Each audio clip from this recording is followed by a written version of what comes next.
শুরু হচ্ছে আজকের গল্প ব্রাম স্টোকারের কাহিনী অবলম্বনে ড্র্যাকুলা দ্বিতীয় পর্ব।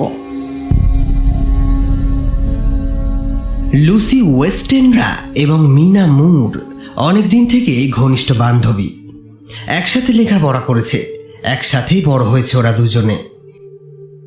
লেখাপড়া শেষ করে মিনা চলে গেল দূরের ছোট এক শহরে স্কুল মাস্টারের চাকরি নিয়ে। লুসি থেকে গেল হুইটবির 17 নম্বর চ্যাথাম স্ট্রিটে বাবা মার সঙ্গে। চাকরি করার সময় মিনার পরিচয় ঘটে জোনাথন হারকারের সাথে। ক্রমেই পরিচয় ঘনিষ্ঠ হলো প্রেম। দুজনেই ঠিক করলো বিয়ে করবে একে অন্যকে। যথারীতি আংটি বিনিময় করে বাগদানও হয়ে গেল একদিন। এমন সময় মিস্টার হকিংসের থেকে ডাক এলো জোনাথনের। এক বিশেষ জরুরি কাজ নিয়ে ট্রান্সিলভেনিয়ার এক অখ্যাত দুর্গম এলাকায় যেতে হবে তাকে। এই কাজ করতে গিয়ে কাউন্ট ড্র্যাকুলার পাল্লায় পড়ে জোনাথন। তবে তা মিনার জানার কথা নয়। সেদিন বিকেলের ডাকে জোনাথনের কাছ থেকে একটা ছোট্ট চিঠি পেল মিনা। দিন 7 মধ্যেই ফিরে আসছে জোনাথন। মনের আনন্দে লুসির কাছে জোনাথনের আসার খবর জানিয়ে চিঠি লিখে ফেলল সে। কিন্তু জোনাথনের ফিরে আসার খবরটা যে কত বড় মিথ্যে তা ঘুণাক্ষরেও কি জানতো মিনা? মিনার চিঠি পেয়ে লুসিও খুশি। এদিকে তার জীবনেও আমূল পরিবর্তন আসতে যাচ্ছে, বিয়ে হতে যাচ্ছে তারও। একদিনে 3 বিয়ের প্রস্তাব এসেছে। প্রথমটা এলো ডক্টর জন শেওয়ার্ডের থেকে। তার বয়স 29, অথচ এই বয়সে বিশাল এক পাগলাগারদের ভার দেয়া হয়েছে তার উপর। সুন্দর চেহারা, তীক্ষ্ণ বুদ্ধি, দৃঢ়চেতা, অথচ এত শান্ত স্থির মেজাজের মানুষ খুব কমই চোখে পড়ে। বেশ কিছুদিন ধরেই লুসির সাথে ঘনিষ্ঠতা হয়েছে তার। বলি করে কথাটা এতদিনেও সে লুসিকে বলে উঠতে পারেনি। কিন্তু আর 7-5 না ভেবে এবার সে লুসিকে কথাটা বলেই ফেলল। তবে লুসি ওকে বন্ধু হিসাবে গ্রহণ করেছে মাত্র, স্বামী হিসাবে কখনো কল্পনাও করেনি। তাই মনে মনে জন দারুণ ব্যথা পাবে জেনেও লুসি তাকে ফিরিয়ে দিতে বাধ্য হলো। দ্বিতীয় প্রস্তাবটা এলো আমেরিকার টেক্সাস নিবাসী এক ভদ্রলোকের থেকে। নাম কুইন্সে মরিস। অভিযান প্রিয়, হাসি খুশি উচ্ছল এক দুর্ধর্ষ তরুণ। বিরাট বড় লোকের একমাত্র সন্তান। বিশ্ববিদ্যালয়ের উচ্চশিক্ষা শেষ করে অ্যাডভেঞ্চারের নেশায় পাগল হয়ে ঘুরে বেড়িয়েছে পৃথিবীর দুর্গম সমস্ত অঞ্চলে। লুসিকে দেখার পর থেকেই তার মধ্যে একটা পরিবর্তন এসেছে। তাই এখন সে বিয়ে করে সংসারী হতে চাইছে। তবে শান্ত এবং ভদ্রভাবে লুসি সেই প্রস্তাবটিকেও প্রত্যাখ্যান করল। তার প্রত্যাখ্যানের পরও কিন্তু মরিসের মুখের হাসি এক বিন্দুও মলিন হলো না। বহুদিনের পরিচিত বন্ধুর মতো হেসে লুসির কাছ থেকে বিদায় নিল সে। তৃতীয় প্রস্তাবটি এলো আর্থার হোমউডের থেকে। আর্থার দীর্ঘকায় সুপুরুষ চেহারা, মাথা ভর্তি কোকড়ানো কালো চুল দেখলে যে কোনো মেয়েরই মন না টলে পারবে না। স্থানীয় এক কলেজের অধ্যাপক সে। লুসিদের বাড়িতে প্রায়শই বেড়াতে আসে।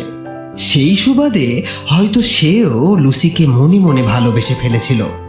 আজ তার কি মনে হওয়ায় লুসিকে সরাসরি বিয়ের প্রস্তাব দিয়ে বসল। তবে এবার লুসি আর অমত করল না। অনেকদিন ধরে মনে মনে সে তো এমনটাই চাইছিল। জন শেওয়ার্ড, কুইন্সে মরিস এবং আর্থার হোমউড তিনজনেই ঘনিষ্ঠ বন্ধু।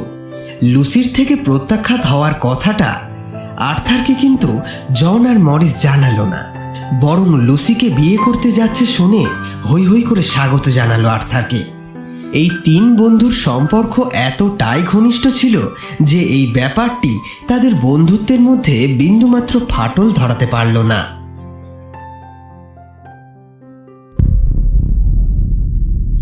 ডক্টর জন শেওয়ার্ডের শাসানিতে রেনফিল্ড মাছির ওপর থেকে আকর্ষণ হারিয়েছে ঠিকই, কিন্তু তার পরিবর্তে এখন সে ঝুঁকে পড়েছে মাকড়সার দিকে। ইতিমধ্যেই অনেক বড় সাইজের মাকড়সা ধরে একটা কাঠের বাক্সে ভরে রেখেছে। বাক্সটা অবশ্য ডাক্তার নিজেই তাকে দিয়েছে। কয়েকদিন আগে রেনফিল্ড ডাক্তারের কাছে একটা কাঠের বাক্স চেয়েছিল পর্যবেক্ষণ করবে বলে। 7-5 না ভেবে ডাক্তারবাবু তাকে একটা কাঠের বাক্স জোগাড় করে দিয়েছিল, কিন্তু বর্তমানে সেই বাক্সের এইরূপ ব্যবহার দেখে যেন নিজের উপরেই খানিকটা রেগে গেল সে। বেশ কিছু মাকড়সা ধরে ফেলার পর আবারও মাছির দিকে ঝুঁকল রেনফিল্ড। আজকাল ওর ভাগের অর্ধেক খাবারই ও ঘরের ভেতরে বাইরে এখানে ওখানে ছড়িয়ে রাখে। মাছিরা প্রলুব্ধ হয়ে ওই খাবারে এসে বসলেই কায়দা করে ওগুলোকে ধরে ফেলে সে। লুসি মিনাকে তার নিজের কাছে নিয়ে এসেছে। তাদের নতুন বাড়িটা মিনার বেশ পছন্দ হয়ে গিয়েছে। সত্যি লুসির বাবার রুচি ছিল। ছোট্ট একটা টিলার উপরে দাঁড়িয়ে আছে ছবির মতো বাড়িটা। সামনে বিস্তীর্ণ উপত্যকার ওপর দিয়ে এঁকে বেঁকে সাগরের দিকে চলে গিয়েছে ছোট্ট একটি পাহাড়ি নদী। নদীটির নাম এস্ক। মোহনার মুখে উঁচু খিলানওয়ালা লম্বা সেতুটার উপরে দাঁড়ালে ঢালু হয়ে নেমে যাওয়া ঘন সবুজে ছাওয়া উপত্যকা চোখে পড়ে, আর তখনই কেমন যেন স্বপ্নীল মনে হয় দিগন্তকে। উপত্যকার একপাশে ছবির মতো সাজানো রয়েছে টালির ছাদ দেওয়া পুরনো লাল ইটের বাড়িগুলি। শহরের ঠিক মাঝখানে পড়ে আছে হুইটবির গির্জার ধ্বংসাবশেষ। এখনো আকাশের গায়ে মাথা তুলে দাঁড়িয়ে আছে অপূর্ব কারুকার্য করা গির্জার চূড়াটি। সম্পূর্ণ শ্বেত পোশাক পরা এক অপূর্ব সুন্দরী তরুণীকে নাকি চাঁদনি রাতে গির্জার সদর দরজার কাছে আজও দাঁড়িয়ে থাকতে দেখা যায়। শহরের আরেক প্রান্তে সাগরের একেবারে কোণ ঘেঁষে পড়ে আছে আরও একটা বড় গির্জার ধ্বংসাবশেষ। সেটার বিশাল আঙিনার সবটাই এখন কবরখানায় পরিণত হয়েছে। হুইটবির সবথেকে মনোরম জায়গা এটি। ধ্বংসপ্রাপ্ত সারি সারি পুরনো সমাধিগুলির মাঝখান দিয়ে চলে গিয়েছে হলদে কাকর বিছানো সরু পথ। পথের দুপাশে সুন্দর করে লাগানো বার্চের সারি। তারই মাঝে মাঝে বসার জন্য পাথর বসানো চওড়া বেদি তৈরি করা হয়েছে। গির্জার সামনে কবরখানার সেই চওড়া বেদিটার উপরে বসে মিনা উপভোগ করছে সাগর আর বনের অপূর্ব সৌন্দর্য। জায়গাটা মিনার দারুণ পছন্দ হয়েছে। বার্চের পাতায় একটানা ঝিরিঝিরি শব্দ তুলে বয়ে চলেছে দক্ষিণা হাওয়া। একটু দূরে ঘাসের বুকে হুটোপুটি লাগিয়েছে কয়েকটি খরগোশ। এমনই সময় জোনাথনের কথা মনে করে তার মনটা কেমন যেন হাও হাও করে উঠল। ওহ জোনাথন, এ সময় তোমাকে কাছে পেতে ইচ্ছা করছে। কেন যেন দূরের ওই বন্দরটাকে অত্যন্ত কাছে মনে হচ্ছে এখান থেকে। বন্দরের একপাশে চওড়া গ্রানাইটের দেওয়াল অর্ধবৃত্তাকারে ঘিরে রেখেছে সাগরকে। ঠিক মাঝখানে দাঁড়িয়ে রয়েছে বাতিঘরটা। বন্দরের ওপাশে সাগরের বুক থেকে খাড়া উঠে গিয়েছে পাথরের পাহাড়। দেখলে মনে হয় খামোখায় তীর থেকে সাগরের বুকে মাইলখানেক পর্যন্ত একটা দেওয়াল খাড়া করে রাখা হয়েছে। সাগরের বুক থেকে পাহাড়টা যেখানে উঠে এসেছে ঠিক সেইখানে পাহাড়ের মাথায় বসানো রয়েছে আরও একটা বাতিঘর। গ্রানাইটের দেওয়ালটি থেকে দ্বিতীয় বাতিঘর পর্যন্ত টেনে দেওয়া হয়েছে একটা ঝুলন্ত সেতু। বোধহয় বাতিঘরে পৌঁছানোর জন্যই এটি তৈরি করা। বাতিঘরটার সামনে ঘণ্টায় বাঁধা বয়া আছে একটি। ঝড় তুফানের দিনে হাওয়ার ঝাপটায় যখন ফুলে ওঠে সাগর, ফুঁসে ওঠে উথাল পাতাল ঢেউয়ে, তখন পাগলের মতো দোল খেতে থাকে এই বয়া। ঝোড়ো বাতাসে ভর করে ভেসে আসে ওই ঘণ্টার করুণ আর্তনাদ। মাঝে মাঝে কখনো সুর পাল্টায় ঘণ্টা ধ্বনি। কেমন যেন বিষণ্ণভাবে একটানা বেজে চলে ওটা।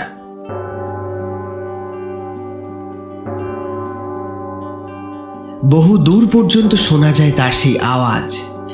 সেই আওয়াজ কানে আসার সাথে সাথে হুইটবির প্রাচীন লোকেরা বারবার ক্রুশ চিহ্ন আঁকতে থাকে বুকে। তারা বলে দূরে সাগরের বুকে কোথাও জাহাজডুবি হলেই ওরকম করুণভাবে কেঁদে ওঠে বয়ার ঘণ্টা। এই ধরনের নানান কথা ভাবতে ভাবতে কখন যে বেলা শেষ হয়ে গিয়েছে মিনা টেরই পায়নি। হঠাৎই খেয়াল করল দূরে পাহাড়ের ওপারে অস্ত যাচ্ছে লাল সূর্যটি। একটু পরেই কবরখানার বুকে নেমে আসবে ঘন অন্ধকার। অকারণে গাটা ছমছম করে উঠল তার। তাড়াতাড়ি কাগজপত্র গুছিয়ে উঠে পড়ল। ওদিকে হয়তো লুসি আর তার মা তার জন্য অপেক্ষা করছে। ক্রমশ রেনফিল্ডের ধরা মাকড়সার সংখ্যা বেড়েই চলেছে। ওর পাগলামি আর সহ্য করতে পারল না ডাক্তার। আজ সোজা গিয়ে বলল, এখনই ছেড়ে দাও মাকড়সাগুলোকে। কথা শুনে প্রায় কেঁদে ফেলার উপক্রম রেনফিল্ডের। ওর অবস্থা দেখে ডক্টর জন শেওয়ার্ডের খানিক মায়া হলো। ফলত একটু নরম হয়ে সে আবার বলল, ঠিক আছে, সবগুলোকে না হোক, অন্তত অর্ধেক ছেড়ে দাও। রেনফিল্ড এবার একটু যেন খুশি হলো, কিন্তু হ্যাঁ না কিছুই বলল না। মাকড়সাগুলিকে ছেড়ে দেওয়ার জন্য আরও 3 দিন সময় দিয়ে ডাক্তারবাবু কামরা থেকে বেরিয়েই আসতে যাবে। এমন সময় রেনফিল্ড একটা অদ্ভুত কাণ্ড করে বসল। ঘরের এক কোণে সে খাবারের টুকরো ফেলে রেখেছিল। ডাক্তারবাবুর নির্দেশে সেগুলো পরিষ্কার করা হয়নি। ফলে পচে যাওয়া সেই খাবারের ওপর থেকেই রেনফিল্ডের দিকেই উড়ে এলো একটা বড় আকারের মাছি। তৎক্ষণাৎ সে অদ্ভুত কায়দায় থাবা মেরে মাছিটাকে ধরে মুখের মধ্যে পুরে দিল। পরক্ষণে চিবিয়ে গিলে ফেলল মাছিটাকে। এই দৃশ্য দেখে ঘৃণায় রিরি করে উঠল ডাক্তারের শরীর। রেনফিল্ড, কি করছো তুমি? ডাক্তারের মুখের কাছে মুখটা ঝুঁকিয়ে এনে রেনফিল্ড খুব রহস্যজনকভাবে বলল, আপনার হয়তো জানা নেই ডাক্তার, একটা জীবন্ত তাজা জীব, তা সে যাই হোক না কেন, অত্যন্ত উপাদেয় এবং তা জীবনী শক্তিকে শতগুণ উজ্জীবিত করে তোলে।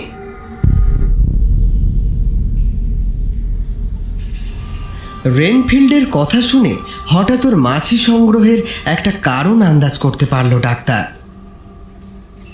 মাকড়সাগুলোকেও কি খাওয়ার জন্য ধরেছে রেনফিল্ড? ওর উপরে নজর রাখতে হবে, দেখতে হবে মাকড়সাগুলোকে নিয়ে ও কি করে। রেনফিল্ডের দিকে এক নজরে তাকিয়ে থেকে ডাক্তার এই সমস্ত কথাই ভাবছিল।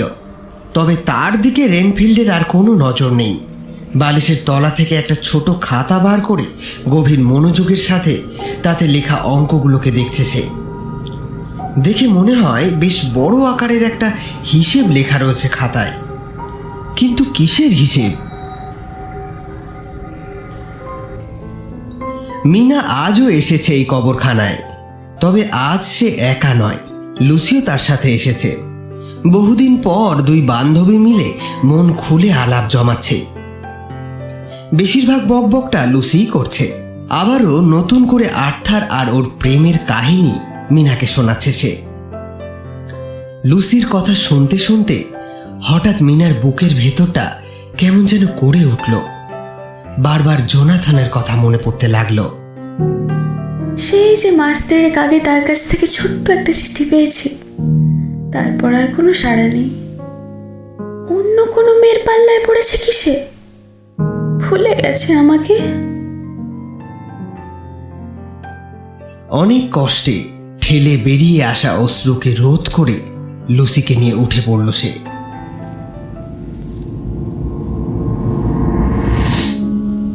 রেনফিল্ডের পাগলামিটাকে আর ঠিক পাগলামি বলা যায় না। সাধারণ পাগলদের চাইতে ওর রকম সকম সম্পূর্ণ আলাদা।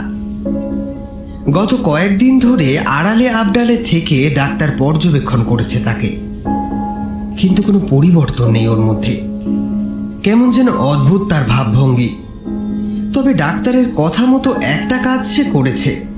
3 দিনের মধ্যেই অর্ধেক মাকড়সাকে বিদায় করেছে সে। কিন্তু কোথায় সরালো মাকড়সাগুলোকে? ছেড়ে দেয়নি সে বিষয়ে ডাক্তারবাবু নিশ্চিত। খেয়েও ফেলেনি। তাহলে ওদিকে কেমন করে যেন একটা চড়ুই পাখি ধরে ইতিমধ্যেই তার সাথে ভাব জমিয়ে ফেলেছে রেনফিল্ড। আজ দুপুরবেলা হঠাৎই ডাক্তার আবিষ্কার করল মাকড়সার রহস্য। আসলে হারানো মাকড়সাগুলির সব গিয়েছে ওই চড়ুইটির পেটে, আর তাতেই রেনফিল্ডের পোষা হয়ে উঠেছে চড়ুইটি। মাকড়সা ধরা শুরু হবার পর আবার মাছির প্রতি কেন যে আকৃষ্ট হয়েছে সেটাও এখন রীতিমতো বোঝা যাচ্ছে। নিজের খাবার ছড়িয়ে মাছি ধরে রেনফিল্ড। তারপর মাছিগুলিকে ছেড়ে দেয় মাকড়সার খাঁচায়, মাকড়সাগুলিকে আবার খাওয়ায় চড়ুইকে দিয়ে। এই রকম অদ্ভুত পাগলামির কথা আগে কখনো কি কেউ শুনেছে?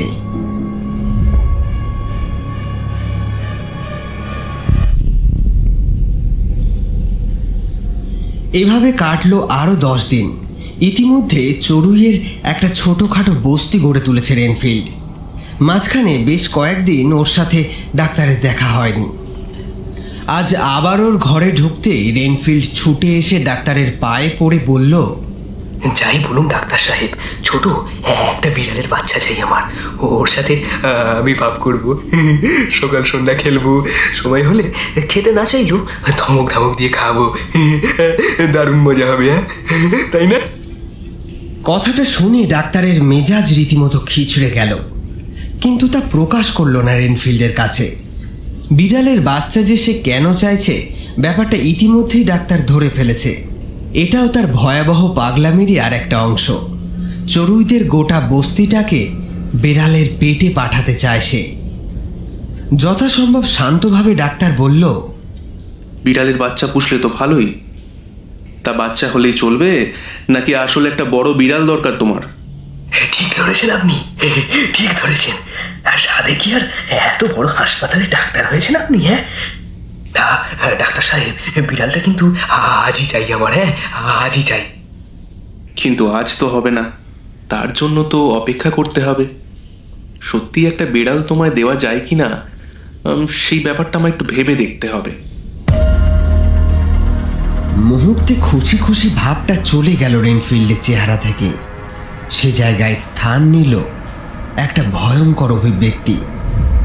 এই অভিব্যক্তি শুধু উন্মাদ খুনিদের মাঝেই দেখা যায়। এখন যে কোনো মানুষকেই পৈশাচিকভাবে খুন করতে এতটুকু বাধবে না রেনফিল্ডের। অন্তত তার এই চেহারা তো সেই কথারই প্রমাণ দেয়। ডাক্তার তাকে যতটা সহজ ভেবেছিল সে আসলে ততটা নয়, তার থেকেও অনেক অনেক বেশি ভয়ঙ্কর সে। এখন থেকে যদি ডাক্তার সতর্ক না হয় তাহলে যে কোনো সময় একটা যা খুশি অঘটন ঘটিয়ে ফেলতে পারে রেনফিল্ড।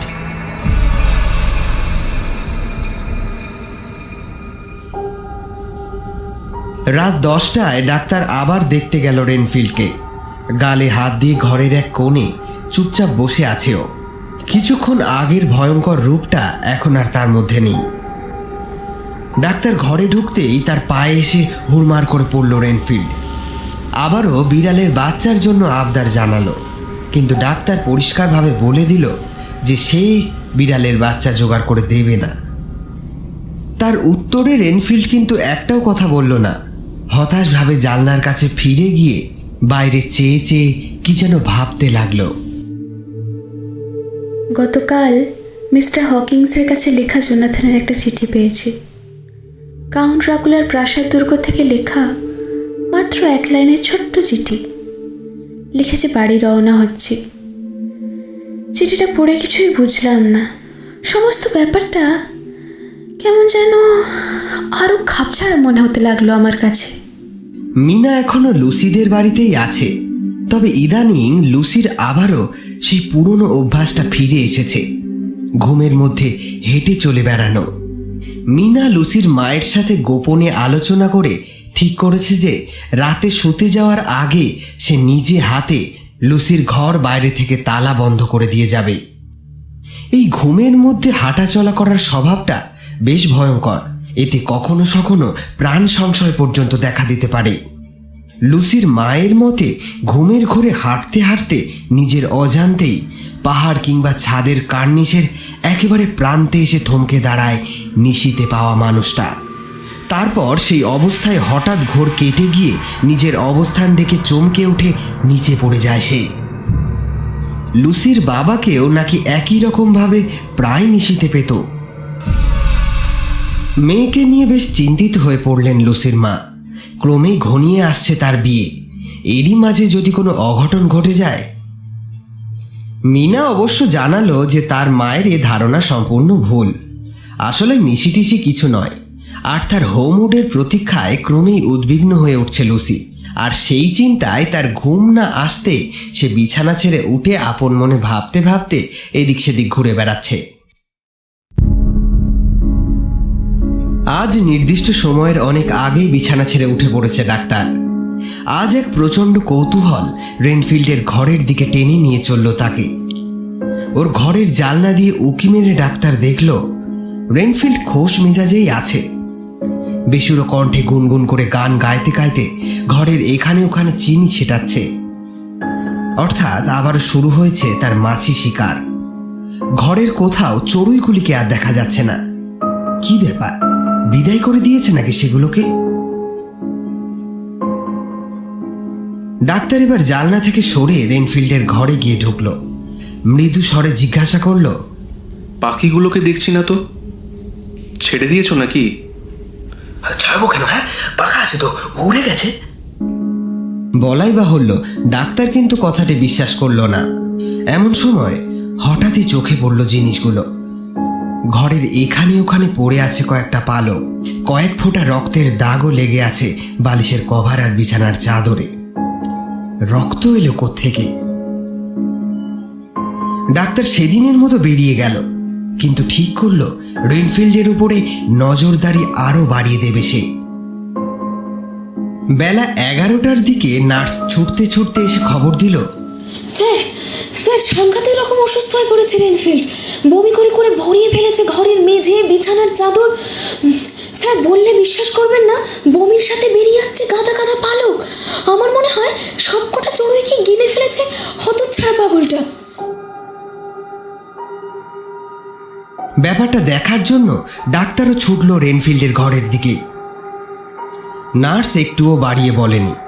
তার বর্ণনার সাথে রেনফিল্ডের ঘরের অবস্থার কোনো পার্থক্য নেই।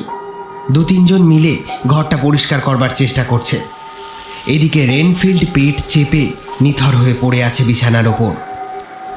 রাত 10টায় ডাক্তার আবার গেল রেনফিল্ডকে দেখতে। এখন সে অনেকটা ভালো আছে। কড়া ঘুমের ওষুধ খেয়ে গভীর ঘুমে আচ্ছন্ন হয়ে আছে। ধীর পায়ে তার বিছানার দিকে এগিয়ে গিয়ে বালিশের তলা থেকে হিসাবের সেই খাতাটা বার করে আনলো ডাক্তার।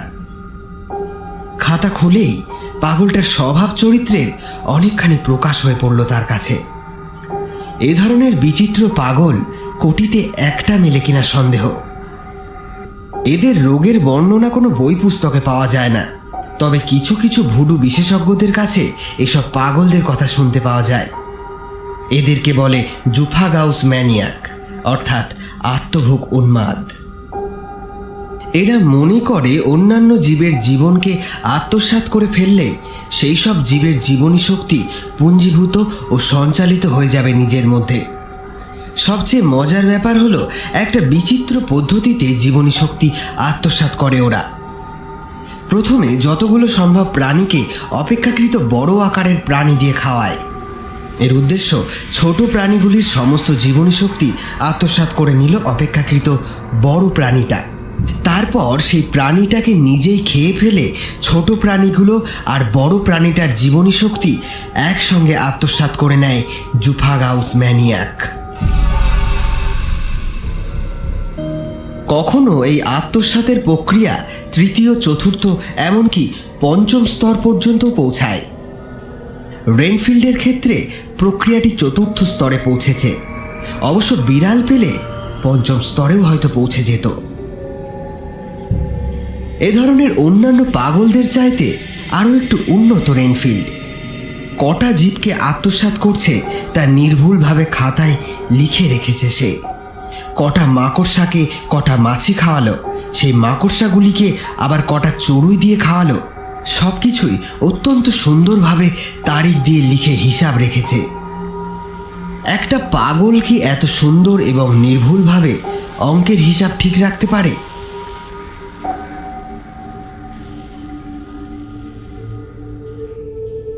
মিনা জোনাথনের থেকে আর তেমন কোনো খবর পায়নি।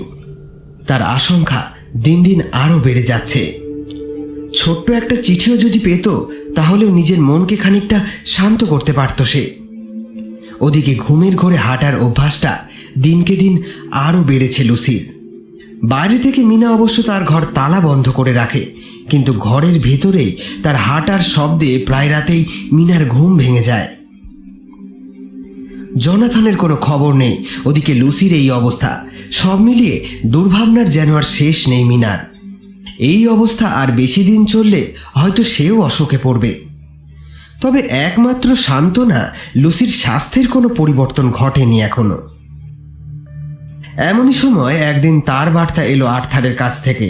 তার বাবার স্বাস্থ্যের আরও খানিক অবনতি ঘটেছে, ফলত ওর আসতে আরও কিছুদিন দেরি হচ্ছে। এভাবে কেটে গিয়েছে আরও সপ্তাহখানেক। এখনো পর্যন্ত জোনাথনের কোনো খবর পায়নি মিনা। সাংঘাতিক কোনো অসুখে পড়েছে কি?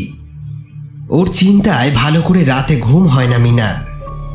এদিকে ঘুমের ঘোরে হাঁটা কিছুটা কমেছে লুসির, কিন্তু ওর মধ্যে নতুন আর একটা পরিবর্তন টের পাওয়া যাচ্ছে। আগের চেয়ে এখন অনেক বেশি শান্ত ও। 10টা কথা জিজ্ঞাসা করলে একটা কথার উত্তর পাওয়া যায়। আর মাঝে মাঝে রাতের বেলা ঘর থেকে বেরোনোর এক প্রবল ইচ্ছা জেগে উঠছে ওর মধ্যে। অবশ্য রাতে মিনা কখনোই তাকে ঘর থেকে বেরোতে দেয় না। এ কি তবে কোনো ভয়ঙ্কর বিপদের পূর্ব লক্ষণ? এভাবে দেখতে দেখতে কেটে গেল আরও 3টে দিন, অথচ জোনাথনের কোনো খবর নেই। মিনা যদি শুধু জানতে পারত কোথায় আছে সে, তাহলে সে নিজে গিয়ে দেখা করে আসতো। ওদিকে লুসির মনের অস্বস্তির ভাবটাও আরও বেড়ে গিয়েছে। বলতে গেলে রাতে আর সে বিছানায় পিঠ লাগায় না। আজ একটা অদ্ভুত কথা শুনতে পাওয়া যাচ্ছে স্থানীয় লোকেদের মুখে। গত রাতে নাকি প্রচণ্ড ঝড় উঠেছিল দূরসাগরে। কথাটা অবশ্য মিথ্যে ভাববার কোনো কারণ নেই, কারণ এখনো পর্যন্ত হুইটবির আকাশ কালো মেঘে ছেয়ে আছে, সূর্যের চিহ্নটুকুও দেখা যাচ্ছে না। কিন্তু বিস্মিত হবার কারণ সেটা নয়। কারণ হলো আশ্চর্য ঘন কুয়াশায় ছেয়ে গিয়েছিল দিগন্ত, আর বন্দরের কোলাহল ছাপিয়ে ভেসে এসেছিল একটা বিষণ্ণ চাপা গুম গুম শব্দ, সেই বয়ায় বাঁধা ঘণ্টার শব্দ। জেলেরা বলছে নিশ্চয়ই কোনো না কোনো জাহাজ ডুবেছে দূরসাগরে। একটু আগে লুসির মায়ের সাথে দেখা করতে এসেছিলেন মিস্টার সোয়ালেজ। ঝোড়ো বাতাসের ঝাপটায় ফুলে ওঠা সাগরের দিকে তাকিয়ে বসে থাকতে থাকতে হঠাৎ গম্ভীর গলায় তিনি বলে উঠেছিলেন, জানো মিনা, কেন যেন মনে হচ্ছে হুইটবিকে কেন্দ্র করে সাংঘাতিক কোনো দুর্যোগ ঘনিয়ে আসছে। বাতাসে পৈশাচিকতার গন্ধ পাচ্ছি।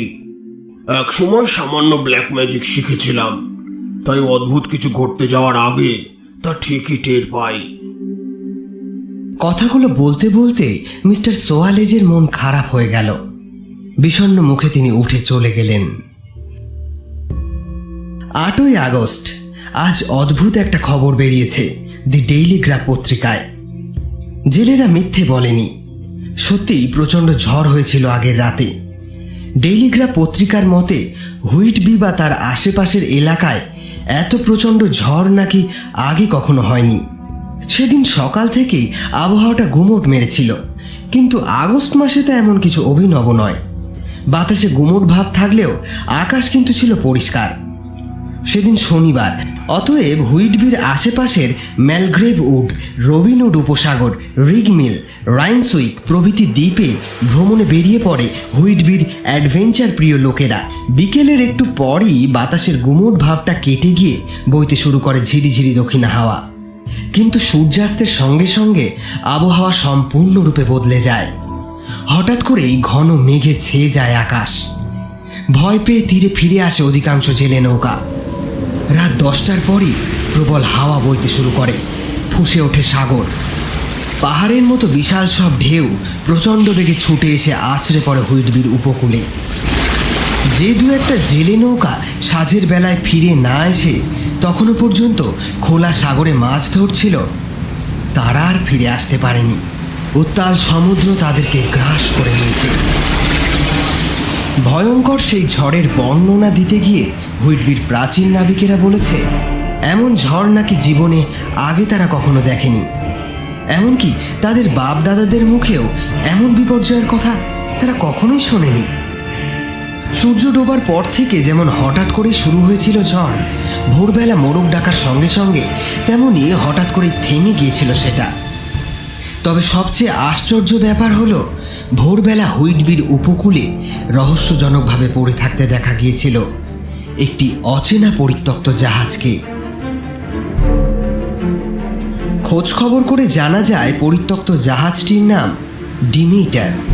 কিছুদিন আগে ভার্না বন্দর থেকে মাল নিয়ে রওনা দেয় এই ছোট্ট রাশিয়ান জাহাজটিতে করে হুইটবির জনৈক আইনজীবী মিস্টার SF উইলিংটনের নামে কয়েকটা বড় বড় কাঠের বাক্স পাঠানো হয়।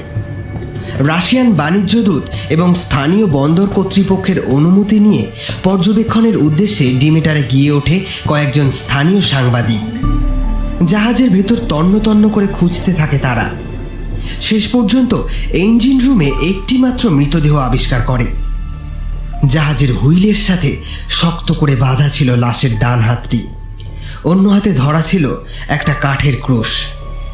লাশের সারা মুখে স্পষ্ট আতঙ্কের ছাপ। পুলিশ সার্জেন্ট JN কাফিনের মতে 2 দিন আগেই মারা গিয়েছে লোকটা। একটা লগবুক পাওয়া গিয়েছে লাশের পকেট থেকে। লগবুকটি পড়ে জানা গিয়েছে ডিমেইটার জাহাজের ক্যাপ্টেন ছিলেন তিনি। তার ওই লগবুকটিতে তিনি কিছু অদ্ভুত ঘটনার উল্লেখ করে গিয়েছেন।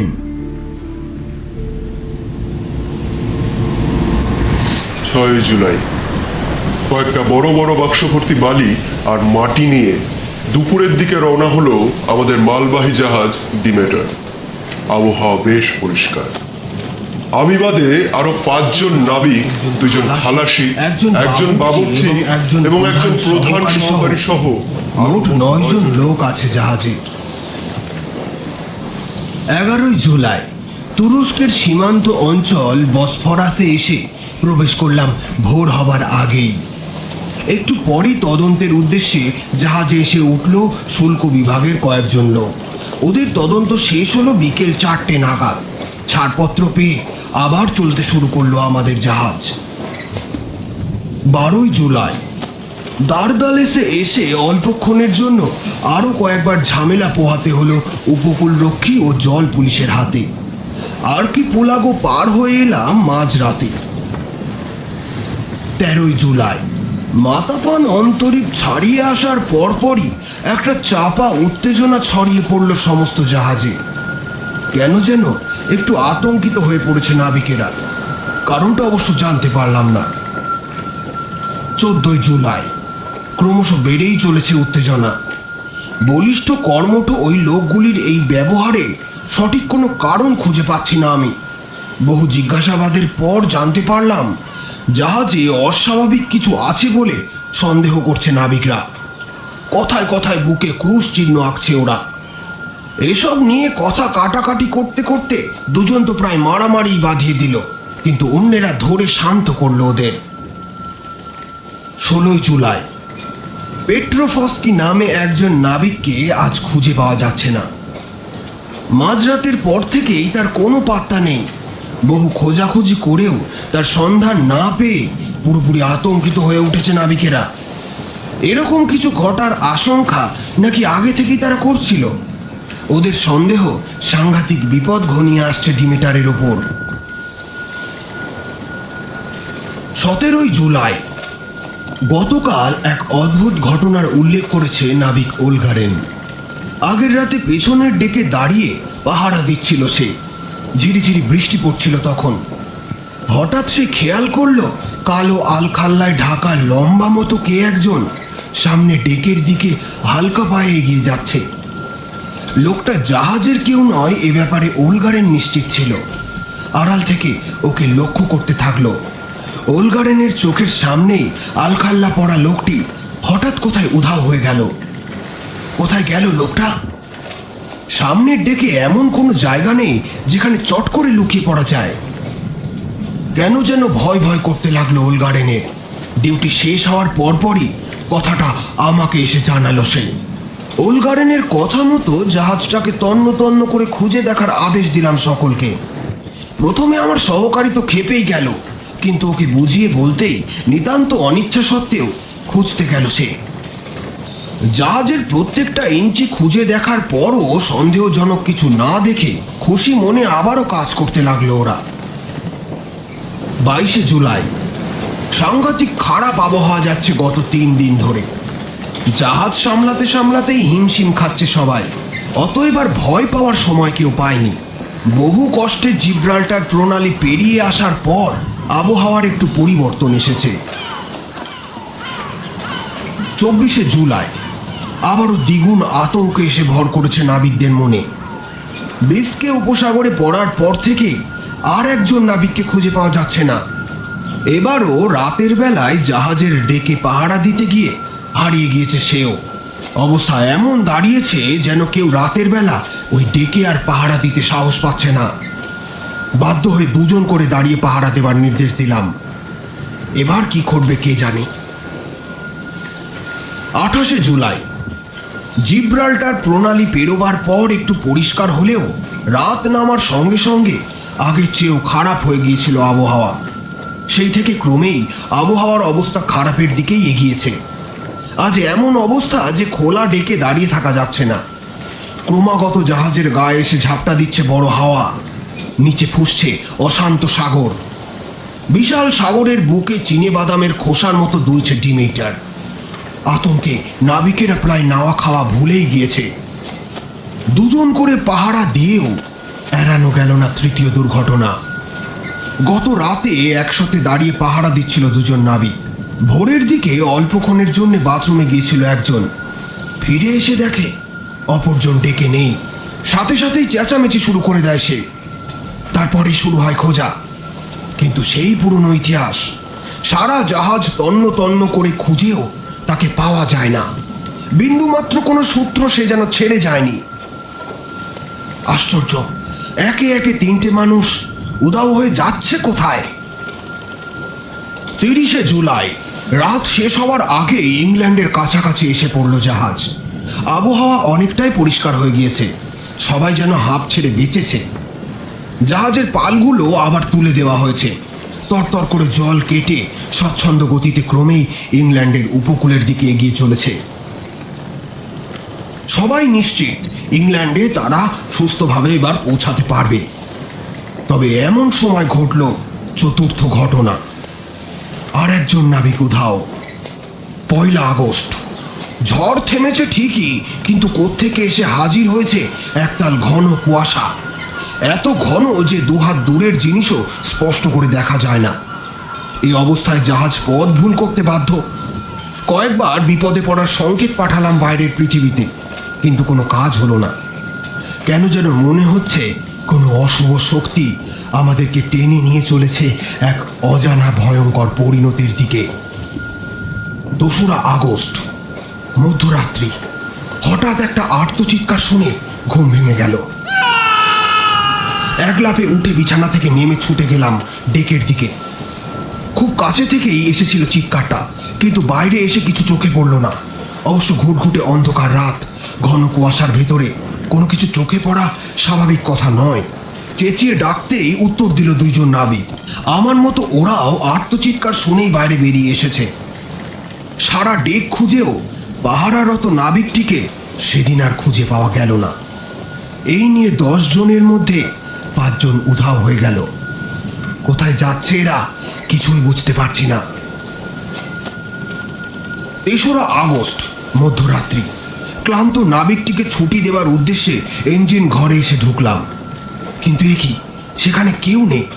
গেল কোথায় সব? এমনিতে কুয়াশার জ্বালায় অস্থির, ওদিকে আবার গোদের ওপরে বিস্ফোরার মতো ঝোড়ো বাতাস বইতে শুরু করেছে। এই অবস্থায় ইঞ্জিন ঘরে লোক নেই, ভারী আশ্চর্য তো। এমন সময় ইঞ্জিন ঘর ছেড়ে তো কারোর যাবার কথা নয়। চেঁচিয়ে সহকারীকে ডাকলাম। সঙ্গে সঙ্গে স্ক্রু ড্রাইভার হাতে ছুটে এলো সে। ওর চেহারা দেখে আমি যেন চমকে উঠলাম, যেন সে ভূত দেখেছে। আতঙ্কে ঠিকরে বেরিয়ে আসতে চাইছে তার 2 চোখ। আমাকে দেখেই কানের কাছে ঝুঁকে এলো সে। ভয়চকিত দৃষ্টিতে আশেপাশে একবার দেখে নিয়ে বলল, এখানেই কোথাও আছে ও। আমি হলফ করে বলতে পারি, একটু আগে নিজের চোখে দেখেছি আমি ওকে। হ্যাঙা রোগা মরা মানুষের মতো বিবর্ণ পাংশুটে মুখ। পেছন থেকে মাংস কাটার বড় ছুরিটা ওর দিকে ছুঁড়ে বেড়েছিলাম আমি। বললে বিশ্বাস করবে না ক্যাপ্টেন, সোজা ওকে ভেদ করে ওপাশের দেওয়ালে গিয়ে ঢং করে বাড়ি খেলে ছুরিটা। যেন যেন ছায়ার ভেতর দিয়ে ওপারে চলে গেল। বলেই শ্বাস নেওয়ার জন্য একটু থামলো সে। যদি ছুরি ও সত্যিই মেরে থাকে তাহলে লক্ষ্যভ্রষ্ট হওয়ার কোনো উপায় নেই, এ কথা আমি জানি, কারণ ওকে বহুদিন ধরে আমি চিনি। 20 ফুট দূর থেকে ছুরি ছুঁড়ে কোনো একটা পাখির চোখে বিধিয়ে দেওয়া ওর পক্ষে অসম্ভব কিছু নয়। আবার বলতে শুরু করলো সে। আমি এখন জানি ক্যাপ্টেনও কোথায় আছে। ও লোকজনের সাড়া পেলেই ওই বাক্সগুলোর কোনো একটা দিকে লুকায়। কাজে প্রত্যেকটা বাক্সের ডালা খুলে এখন দেখতে যাচ্ছি আমি। বলেই ঝড়ের বেগে ছুটে বেরিয়ে গেল। বিমূঢ়ের মতো এক জায়গায় ঠায় দাঁড়িয়ে রইলাম আমি। নিচ থেকে ভেসে আসছে হাতুড়ির ঠুকঠাক আর বাক্সের ডালা খোলার মৃদু ক্যাচ ক্যাচ আওয়াজ। হঠাৎ একটা তীক্ষ্ণ আর্তনাদ শুনে হৃৎপিণ্ডের গতি যেন স্তব্ধ হয়ে যাওয়ার উপক্রম হলো। চেঁচাতে চেঁচাতে ইঞ্জিন রুমে এসে ঢুকলো সহকারী। আতঙ্কে থরথর করে কাঁপছে ওর সারা শরীর। মনে হচ্ছে এই বুঝি জ্ঞান হারাবে এক্ষুনি। হাঁপাতে হাঁপাতে কোনো রকমে সে বলল, ক্যাপ্টেনকে খুঁজে পেয়েছি আমি। মানুষ নাও, জাহাজে থাকলে নির্মমভাবে ওর হাতে মরতে হবে আমাকে। তার চেয়ে সত্যিকারের নাবিকের মতো সাগরে ডুবে মরা অনেক ভালো। তাই করতে যাচ্ছি আমি এখন। বিদায় ক্যাপ্টেন। আমি ভালো মতো কিছু বুঝে ওঠার আগেই ঘর থেকে ছুটে বেরিয়ে গেল সে। মুহূর্ত পরে সংবিত ফিরে পেয়ে ওর পিছু পিছু ছুটে গেলাম আমি। কিন্তু ঘন কুয়াশার জন্যে কোনো দিকেই কিছু ঠাউর করতে পারলাম না। ঝোড়ো বাতাসের গর্জনকে ছাপিয়ে কানে এলো শুধু জলে ঝাঁপিয়ে পড়ার মৃদু ছলাৎ শব্দ।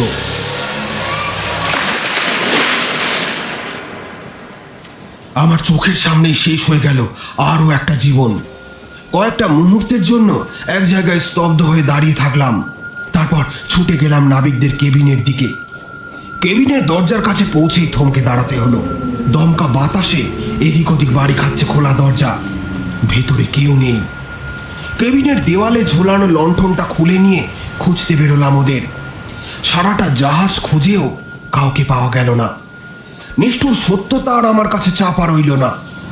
বাকিরা সবাই সাগরে ঝাঁপ দিয়েছে। ওদের ঝাঁপ দেওয়ার কারণটা স্পষ্ট না হলেও আবছা মতো আন্দাজ করতে পারলাম। ভয়ঙ্কর কিছু দেখে আতঙ্কে জ্ঞান বুদ্ধি হারিয়ে আমার সহকারীর মতোই ডিমেটারের বাকি নাবিকেরাও জলে ঝাঁপিয়ে পড়েছে। পরিষ্কার বুঝতে পারলাম কোনোদিনও আর বন্দরে পৌঁছাতে পারবো না আমি। 4 আগস্ট। ভোর হয়েছে অনেকক্ষণ হলো, কিন্তু গাঢ় কুয়াশা ভেদ করে সূর্যের আলো ডিমিটারে পৌঁছাতে পারছে না। গত রাত থেকে ঠায় বসে আছে ইঞ্জিন রুমে। শেষে আবার নাবিকের মতো বুদ্ধি বিবেচনা হারিয়ে ঝাঁপিয়ে পড়ি এই ভয়ে হুইলের কাছে কেউ নেই জেনেও ইঞ্জিন রুম ছেড়ে যাবার সাহস পাচ্ছি না। বাঁচবো না ঠিকই, কিন্তু ক্যাপ্টেনের সম্মানকে ক্ষুণ্ণ করে জাহাজ ছেড়ে যেতে পারবো না আমি। গত রাতে ইঞ্জিন ঘরের এক কোণে অস্পষ্ট আলোর ছায়ার ভেতর দাঁড়িয়ে থাকতে দেখেছি আমি ওকে। এত ভয়ঙ্কর চেহারা জীবনে আমি কোনোদিনও দেখিনি। ওকে দেখে মনে হয়েছে নরক থেকে যেন উঠে এসেছে কোনো সাক্ষাৎ শয়তান। বারবার মনে হচ্ছে যাই ঝাঁপিয়ে পড়ি সাগরে, কারণ ওই চেহারা আর দ্বিতীয়বার দেখার সাহস নেই আমার। তবে জাহাজে থাকলে আজ রাতেও আবার তাকে দেখব, এই ব্যাপারে আমি নিশ্চিত। কিন্তু না, ওর কাছে পরাজিত আমি হতে পারবো না। মরতে হলে জাহাজে থেকেই মরব। অসচেতন মুহূর্তে যাতে কিছু করে না বসতে পারি সেই জন্য ডান হাতটিকে শক্ত করে বেঁধে রাখবো হুইলের সাথে, এই কথা মনে মনে স্থির করে নিলাম। কিন্তু রাত যতই এগিয়ে আসছে মনে মনে ততই দুর্বল হয়ে পড়ছি। আর দেরি করা যায় না। এখনই হাতটা হুইলের সাথে বেঁধে ফেলা দরকার।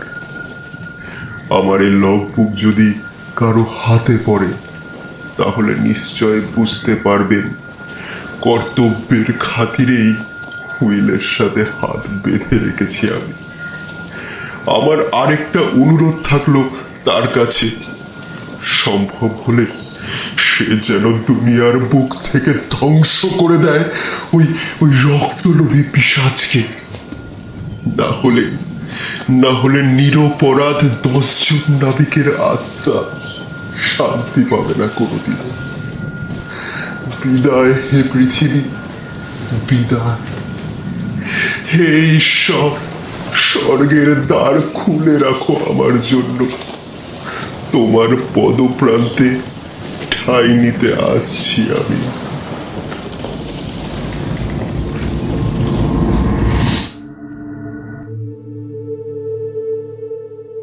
ঘুমের ঘরে হাঁটার অভ্যাসটা অনেকটাই কমে এসেছে লুসির, কিন্তু তার পরিবর্তে আরেকটা নতুন উপসর্গ দেখা দিয়েছে। ঘুমের মধ্যে আজকাল অস্বাভাবিক রকম ছটফট করে সে। গতকাল লুসির সাথে মিনা একই ঘরে রাত কাটিয়েছে। ওর ছটফটানির জন্য এতটুকু চোখের পাতা এক করতে পারেনি সে।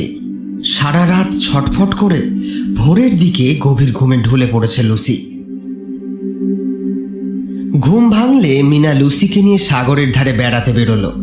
ঝকঝকে পরিষ্কার নীল আকাশ, এখানে ওখানে ভেসে বেড়াচ্ছে সাদা মেঘের ভেলা। ভোরের কচি রোদ এসে পড়েছে বিচিত্র রঙা মেঠো ফুলের গায়ে। ফুলগুলির কোনো কোনোটায় রাতে ঝরে পড়া দু এক ফোঁটা শিশির বিন্দু এখনো লেগে রয়েছে। সূর্যের সোনালি রং পড়ে তাতে রামধনুর সৃষ্টি করেছে। সাগরের বুক থেকে বয়ে আসছে ঝিরিঝিরি দক্ষিণা হাওয়া। শান্ত ওই সাগরটার দিকে চেয়ে কেউ কল্পনাও করতে পারবে না মাত্র কয়েকদিন আগেই ঝড়ের দাপটে ওর বুকেই উথাল পাথালে নিচে বেরিয়েছে পাহাড় প্রমাণ বিশাল সব ঢেউ। হাঁটতে হাঁটতে ধ্বংসপ্রাপ্ত প্রাচীন গির্জাটার কাছে পৌঁছে গেল তারা। গির্জার আঙিনায় বেশ কিছু লোকের ভিড় জমেছে। ডিমিটারের সেই হতভাগ্য ক্যাপ্টেনের লাশ দাফন করতে আনা হয়েছে আজ। তার শোক মিছিলেই অংশগ্রহণ করেছে লোকগুলি। কি যেন এক অজানা কারণে অস্থির হয়ে আছে লুসি। বারবার জিজ্ঞাসা করেও মিনা তার কোনো সদুত্তর পাচ্ছে না। বোধহয় গত রাতের দুঃস্বপ্নের ঘোর এখনো ছায়াপাত করে আছে ওর মনে। এখানে এত লোকের ভিড়ে লুসির হয়তো ভালো লাগছে না, এই ভেবে লুসির হাতটা ধরে দূরের ফাঁকা জায়গার দিকে রওনা দিল মিনা। রবিনহুড উপসাগরের কাছাকাছি পৌঁছেই মুখের বিষাদ ভাবটা অনেকটা কেটে গেল লুসির। চারপাশের অপূর্ব প্রাকৃতিক সৌন্দর্য উপভোগ করতে করতে খুশি মনেই ওরা এগিয়ে চলল। উপসাগরের একেবারে তীরের কাছে পাহাড়ের কোণ ঘেঁষে দাঁড়িয়ে আছে প্রাচীন একটা সরাইখানা। প্রায় নির্জন সেই সরাইখানার খোলা একটা জানলার ধারে চা খাওয়ার জন্য বসল তারা। দূরের ঢেউ খেলানো চারণভূমি থেকে ভেসে আসছে পশুর গলায় বাঁধা ঘণ্টার সুরেলু মৃদু টুংটাং আওয়াজ। চা খেয়ে নিয়ে সরাইখানার আশপাশটা ঘুরে দেখতে বেরিয়ে পড়ল তারা। ঘুরে ঘুরে সেই পাহাড়ি অঞ্চলে সারাটা দিন কাটিয়ে দিল। খিদে পেলেই এসে খেয়ে নিচ্ছিল সেই সরাইখানাটায়। বিকেল গড়িয়ে আসতেই তারা রওনা হলো বাড়ির দিকে। গত রাতের নিদ্রাহীনতা আর আজ সারাদিনের পরিশ্রমে তাদের দুজনের শরীরই প্রায় ক্লান্তিতে ভেঙে পড়েছে। বাড়ি ফিরে সোজা বিছানায় গিয়ে শুয়ে পড়ল তারা। শোয়ার প্রায় সঙ্গে সঙ্গেই গভীর ঘুমে ঢলে পড়ল লুসি। মিনার কিন্তু ঘুম এলো না। সে লুসির দিকে তাকিয়ে তাকিয়ে ভাবতে লাগলো, ঘুমোলে অদ্ভুত সুন্দর লাগে লুসিকে। হলপ করে বলা যায় এই সময় আর্থারোকে দেখলে চুমু খাওয়ার জন্য একেবারে পাগল হয়ে যেত। হঠাৎ করেই জোনাথনের কথা মনে পড়ে গেল তার। অনুভব করল দুই গাল বেয়ে গড়িয়ে পড়ছে তপ্ত অশ্রুর ধারা। মিনা মনে মনে ঈশ্বরের কাছে প্রার্থনা করল, যে অবস্থায় থাকুক না কেন জোনাথনকে যেন ঈশ্বর ভালো রাখে। কাঁদতে কাঁদতে কখন যেন ঘুমিয়ে পড়েছিল মিনা। হঠাৎ অস্ফুট একটা শব্দে ঘুম ভেঙে গেল তার। নিজের অজান্তেই চমকে বিছানার উপরে উঠে বসল সে।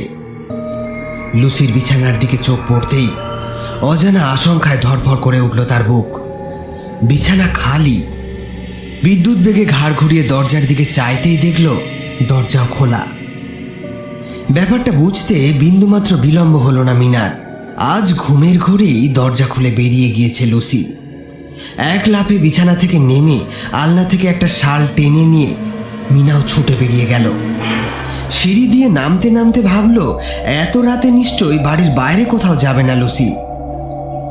মিনা নিচে নেমে সবকটা ঘর খুঁজে দেখল, কিন্তু কোথাও লুসিকে পাওয়া গেল না। তারপর সে বাগানে গেল, সেখানেও লুসি নেই। এবার মিনার মনটা খারাপ হয়ে যাওয়ার জোগাড়। কোথায় গেল লুসি? হঠাৎ খেয়াল হলো বৈঠকখানার ঘরটা সে দেখেনি। এক ছুটে মিনা সেখানে গিয়ে ঢুকলো। সেখানেও নেই লুসি, কিন্তু ঘরের বাইরের দিকের দরজাটা খোলা। যতদূর মনে পড়ে প্রতি রাতেই শুতে যাওয়ার আগে বৈঠকখানার ওই দরজাটা বন্ধ করে দিয়ে যায় দারোয়ান। মিনা আন্দাজ করলো ওই পথেই হয়তো লুসি বেরিয়ে গিয়েছে। কোনো কিছু বিবেচনা না করে মিনাও সেই দরজা দিয়ে ছুটে বেরিয়ে বাইরের পথে এসে নামলো। যতদূর চোখ যায় পথের কোথাও জনপ্রাণীর চিহ্নটুকুও নেই। আকাশে পূর্ণ চাঁদ, ফুটফুটে জ্যোৎস্নায় দূরের গির্জার চূড়াটা দেখা যাচ্ছে। এমন সময় গির্জার সেই বিশাল ঘড়িটি থেকে ভেসে এলো ঘণ্টার ধ্বনি। মিনার কেন যেন মনে হলো লুসি হয়তো গির্জার দিকে গিয়েছে। এতক্ষণে গিয়ে সে হয়তো গির্জার সামনের সেই প্রাচীন বেদিগুলির একটায় শুয়ে পড়েছে। বেদিগুলির প্রতি যে লুসির একটা আকর্ষণ আছে সেটা মিনা জানে। সুতরাং আর চিন্তা ভাবনা না করে সে দ্রুত এগিয়ে যেতে লাগলো গির্জার দিকে। অস্বাভাবিক রকম থমথমে চারিপাশটা, একটু ভয় ভয় করতে লাগলো। তবুও মনে সাহস সঞ্চয় করে হাঁটতে থাকলো মিনা। গির্জার সমাধিভূমির কাছে পৌঁছেই প্রথম কয়েকটা বেদি পেরিয়ে আসার পরই চোখে পড়ল সেই বেদিটা, যেটায় বসে তারা সেদিন দুইজনে গল্প করছিল। চাঁদের আলোয় দূর থেকে বেদিটা চোখে পড়ার সঙ্গে সঙ্গেই থমকে দাঁড়িয়ে পড়ল মিনা। বেদিটার উপরে চিত হয়ে শুয়ে আছে লুসি, আর ওর উপরে ঝুঁকে আছে কালো মতো কি যেন একটা। ওটা কি মানুষ না পশু? আশঙ্কায় ভয়ে ধুকফুক করে উঠল মিনার বুকটা। এগিয়ে যাবে কিনা ভাবছে। শেষ পর্যন্ত অনেক ভেবে দাঁড়িয়ে না থেকে একটু একটু করে এগিয়ে গেল। তারপর হঠাৎই কি মনে হতে লুসির নাম ধরে চেঁচিয়ে ডাক দিল, লুসি! মুহূর্তে সোজা হয়ে দাঁড়ালো কালো মূর্তিটা। কিন্তু মানুষের এমন চেহারা মিনা জীবনে আগে কখনো দেখেনি। মরা মানুষের মুখের মতো পাংশুটে ফ্যাকাশে তার মুখ, চোখ দুটো রুবির পাথরের মতো জলজল করে জ্বলছে। এক মুহূর্তের জন্য মিনার দিকে চেয়ে থাকলো অদ্ভুত মানুষটি। তারপরেই দুই হাত ছড়িয়ে দিয়ে গায়ের কালো আলখাল্লার দুই প্রান্ত ডানার মতো করে মেলে বিশাল একটা বাদুড় হয়ে যেন উড়ে গেল আকাশে। এই অস্বাভাবিক দৃশ্য সহ্য করার মতো ক্ষমতা হয়তো মিনার নেই। ইতিমধ্যে তার হৃদযন্ত্রটি বন্ধ হয়ে যাওয়ার উপক্রম করতে লাগলো। সে কি ভুল দেখলো চোখে? খানিক সময় মৃত মানুষের মতো নিথর হয়ে দাঁড়িয়ে রইল সে। এমন সময় হঠাৎ পায়ের কাছে সরসর শব্দ শুনে চমক ফিরল তার। নিশ্চলভাবে নিচের দিকে তাকিয়ে দেখল তার দুই পায়ের ফাঁক দিয়ে গলে একটা মেঠো ইঁদুর ছুটে পালাচ্ছে। নিজেকে একটু সামলে নিয়ে আর এক মুহূর্ত দেরি না করে বেদিটির দিকে ছুটে গেল মিনা। অচেতনের মতো বেদির ওপরে চিত হয়ে পড়ে আছে লুসি। অল্প একটু ফাঁক হয়ে আছে তার ঠোঁট দুটি। নাকের কাছে হাত দিয়ে দেখল অদ্ভুতভাবে তার নিঃশ্বাস প্রশ্বাস পড়ছে, থরথর করে কাঁপছে গোটা শরীর। হয়তো লুসির শীত লাগছে। মিনা তাড়াতাড়ি গায়ের শালটা খুলে লুসির গায়ে জড়িয়ে দিল।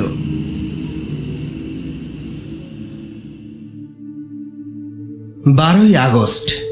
লুসি আজকে যখন নিজের ঘরে তার কাপড় বদলাতে ব্যস্ত, ঠিক সেই সময় ওর অলক্ষ্যেই ভেতর থেকে দরজাটা তালা আটকে দিয়ে চাবিটা নিজের কাছে রেখে বিছানার উপরে উঠে বসল মিনা।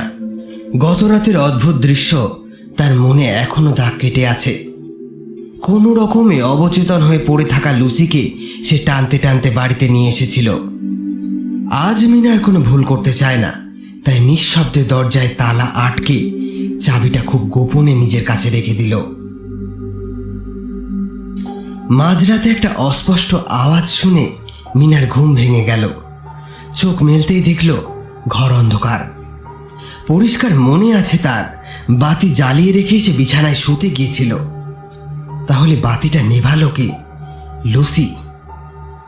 টের পেল কে যেন দরজা খোলার চেষ্টা করছে, কিন্তু তালা মারা থাকায় কিছুতেই খুলতে পারছে না। দরজার দিকে তাকালো মিনা। সাদা রাত্রিবাস পরা লুসির অবয়বটা আবছাভাবে চোখে পড়ল তার। তৎক্ষণাৎ উঠে গিয়ে জোর করে লুসিকে টেনে এনে আবার বিছানায় শুইয়ে দিল মিনা। একটু পরে আবারও একই ঘটনার পুনরাবৃত্তি। আবারও মিনা লুসিকে টেনে এনে বিছানায় শুইয়ে দিল। এভাবে দুইবার ঘুমে ব্যাঘাত ঘটায় সে রাতে আর মিনার ঘুম এলো না। 13ই আগস্ট নিরুদ্বিগ্নভাবেই কেটে গেল আরও একটা দিন। আজও শোবার আগে দরজায় তালা মেরে চাবিটা নিজের কাছে রেখে দিল মিনা। গত রাতের মতো মাঝরাতেই অকারণে হঠাৎ তার ঘুম ভেঙে গেল। ঘুম ভেঙে যেতেই মিনা দেখল বিছানার উপরে সোজা হয়ে উঠে বসে জানলার দিকে একাগ্র দৃষ্টিতে চেয়ে আছে লুসি। একটু অবাক হয়ে মিনাও তার দৃষ্টি অনুসরণ করে খোলা জানলার দিকে চাইল। বিছানা থেকে উঠে ভালো করে দেখার জন্য জানলার কাছে এসে দাঁড়ালো। রূপালী জ্যোৎস্নায় আকাশ আর পৃথিবীটাকে কেমন যেন রহস্য ঘন এক নিস্তব্ধ নতুন জগৎ বলে মনে হচ্ছে। এমন সময় মিনা দেখল তার ঠিক মাথার উপর আকাশে পাক খেতে খেতে উঠছে প্রকাণ্ড একটা বাদুড়। হঠাৎই ডানায় একটা ঝটপট শব্দ তুলে বাদুড়টি দূরে চলে গেল। এত কাছ থেকে ওর জলজলে অদ্ভুত চোখ দুটি দেখে কেন যেন মিনার সমস্ত শরীর ভয়ে শিরশির করে উঠল। আরো বার দুয়েক ডানা ঝটপটিয়ে জানলার কাছে উড়ে এলো বাদুড়টি। যেন জানলা দিয়ে সে ভেতরে আসতে চাইছে, শুধুমাত্র মিনার কারণেই বোধহয় পারছে না। আরো কয়েকবার একই রকম ভাবে পাক খেয়ে ঘুরে গির্জার দিকে উড়ে গেল বাদুড়টা। মিনা দেখল গির্জার উঁচু চূড়াটি পেরিয়ে বাদুড়টি সোজা উড়ে যাচ্ছে সাগরের দিকে। 14ই আগস্ট সারাদিন এদিক সেদিক ঘোরাঘুরি করে সূর্য ডোবার সাথে সাথেই বাড়ি ফিরে এলো লুসি আর মিনা। ঘরে ফিরেই মাথা ধরেছে বলে বিছানায় শুয়ে পড়ল লুসি। মিনা চলে গেল বাগানে। এই সন্ধেবেলা কিছুতেই তার ঘুম আসবে না। তাছাড়া মন জুড়ে ভিড় করে আছে নানান রকম চিন্তা। এগিয়ে গিয়ে কোণের দিকের একটা বেঞ্চিতে বসে জোনাথনের কথা ভাবতে লাগলো। কিছুক্ষণ এভাবে বসে বসে আকাশ পাতাল ভাবতে ভাবতে হঠাৎ চমক ভাঙল মিনার। ততক্ষণে চাঁদটি মাথার উপরে উঠে এসেছে। হলুদ জ্যোৎস্নার ঢল নেমেছে সারাটা বাগানে। হঠাৎ মিনার খেয়াল হলো সে লুসিকে একলা ঘরে ফেলে এসেছে। কথাটা মনে হতেই লাফ দিয়ে উঠে ঘরের দিকে ছুটল। ঘরে ঢুকতে ঢুকতে মিনা দেখল জানলার সামনের চৌকাঠে হেলান দিয়ে দাঁড়িয়ে আছে লুসি। আর ওর সামনেই কালো মতো কি যেন একটা বসে আছে। ধক করে উঠল মিনার হৃৎপিণ্ডটা। থমকে দাঁড়িয়ে পড়ল সে। তারপর পা টিপে টিপে ঘরের মধ্যে এগিয়ে চলল। ওই কালো মতো জিনিসটা কি সেটা তাকে দেখতেই হবে। 2 গজ ঘরের মধ্যে চলে আসার পরেও তার অস্তিত্ব টের পেল না লুসি। এতটা কাছাকাছি চলে আসার পর মিনা বুঝল কালো রঙের ওই জিনিসটা সেদিনকার আকাশে উঠতে দেখা সেই বিশাল বাদুড়টা। তৎক্ষণাৎ চিৎকার করে লুসিকে ডাকলো। লুসি! লুসি কিন্তু কোনো সাড়া দিল না। কিন্তু পাখিটা এক লাফ দিয়ে জানলা দিয়ে বাইরে বেরিয়ে পর মুহূর্তে ডানা মেলে ভেসে গেল বাতাসে। চিরদিন জেনে এসেছে মাথা নিচু করে নিচের দিকে ঝুলে থাকে বাদুড়, কিন্তু আজ মিনা নিজে চোখে দেখল অন্যান্য সব পাখিদের মতো এই বাদুড়টিও চৌকাঠে সোজা হয়ে বসেছিল। তার মনে একটা সন্দেহ উকি দিতে লাগলো, আসলে পাখিটা কোনো সাধারণ বাদুড় তো নাকি অন্য কিছু। বাদুড়টি উড়ে যেতেই তৎক্ষণাৎ লুসির কাঁধে গিয়ে মিনা তার হাত রাখল। লুসি চমকে উঠল। কেমন যেন ফ্যাকাশে হয়ে আসছে তার চেহারা। খোলা জানলা দিয়ে হিমেল হাওয়ায় ভর করে হু হু করে ঘরে ঢুকছে হাসনুহানার মিষ্টি গন্ধ।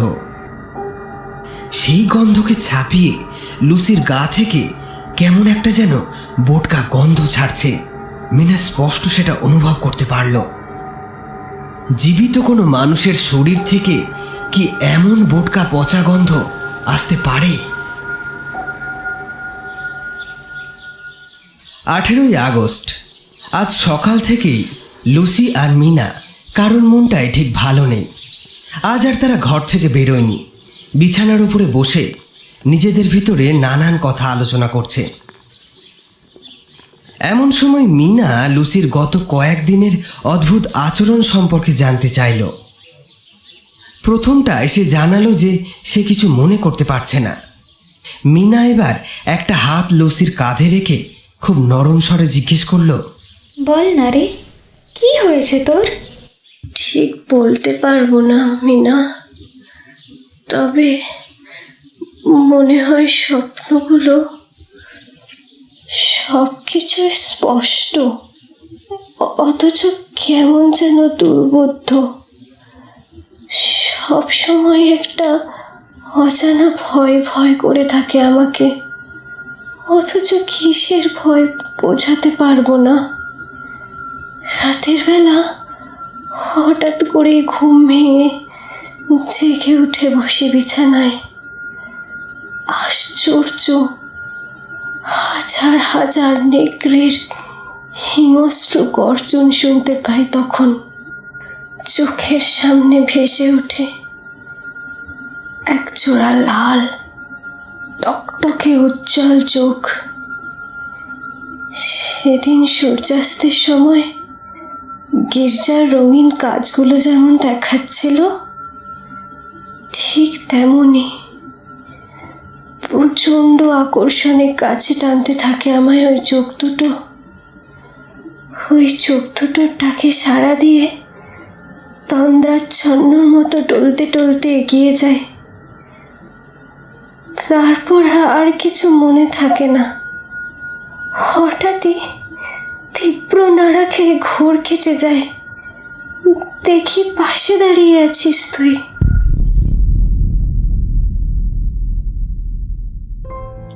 19শে আগস্ট। দারুণ খুশিতে আজ লাফাতে ইচ্ছা করছে মিনার, কারণ একটু আগেই জোনাথনের খবর পেয়েছে সে। যা ভেবেছিল তাই, অসুস্থ হয়ে হাসপাতালে পড়েছিল সে। বুদাপেস্টের সেন্ট জোসেফ হাসপাতালে সিস্টার আগাথার লেখা একটি চিঠি ঠিকানা পাল্টে লুসিদের বাড়ির ঠিকানায় পাঠিয়ে দিয়েছেন মিস্টার হকিংস। প্রচণ্ড মানসিক আঘাত পেয়ে নাকি গত 6 সপ্তাহ ধরেই হাসপাতালে পড়ে আছে জোনাথন। এখন অবশ্য অনেকটাই সুস্থ হয়ে উঠেছে সে। ডিয়ার ম্যাডাম, মিস্টার জনাথন হারকারের ইচ্ছে অনুসারে জানাচ্ছি আপনাকে, প্রচণ্ড মানসিক আঘাত পেয়ে গত মাস দেড়েক অসুস্থ অবস্থায় হাসপাতালে পড়ে আছেন তিনি। সেন্ট জোসেফ এবং মেরি মায়ের কৃপায় এখন অনেকটা সুস্থ হয়ে উঠেছেন, কিন্তু শরীর এতই দুর্বল যে নিজে হাতে চিঠি লিখে আপনাকে জানাতে পারছেন না। অহেতুক বিলম্বের জন্য মিস্টার হারকার ক্ষমা প্রার্থী এবং ভারপ্রাপ্ত কাজ সুষ্ঠুভাবে পালন করেছেন তিনি। এ কথা আগেই চিঠি লিখে মিস্টার হকিংসকে জানিয়েছি আমি। মিস্টার হারকারের এই দুঃসময় আপনার সাহচর্য বিশেষভাবে কামনা করেছেন উনি। অনেক আগেই আপনার সাথে যোগাযোগ করতাম, কিন্তু মিস্টার হারকারের স্মৃতিশক্তি ফিরে না আসা পর্যন্ত আপনার ঠিকানা আমরা জানতে পারিনি। অবশ্য জানা সম্ভব ছিল না, যদিও সম্ভাব্য সব রকম প্রচেষ্টাই আমরা করেছি। আশা করছি পত্র পাওয়া মাত্রই এখানে চলে আসবেন আপনি। মিস্টার হারকারের রোগ মুক্তি এবং আপনার শুভকামনা করেই শেষ করছি। প্রীতি ও শুভেচ্ছান্তে, সিস্টার আগাথা। বিন্দুমাত্র সময় নষ্ট না করে মিনা রওনা হয়ে গেল বুদাপেস্টের উদ্দেশ্যে।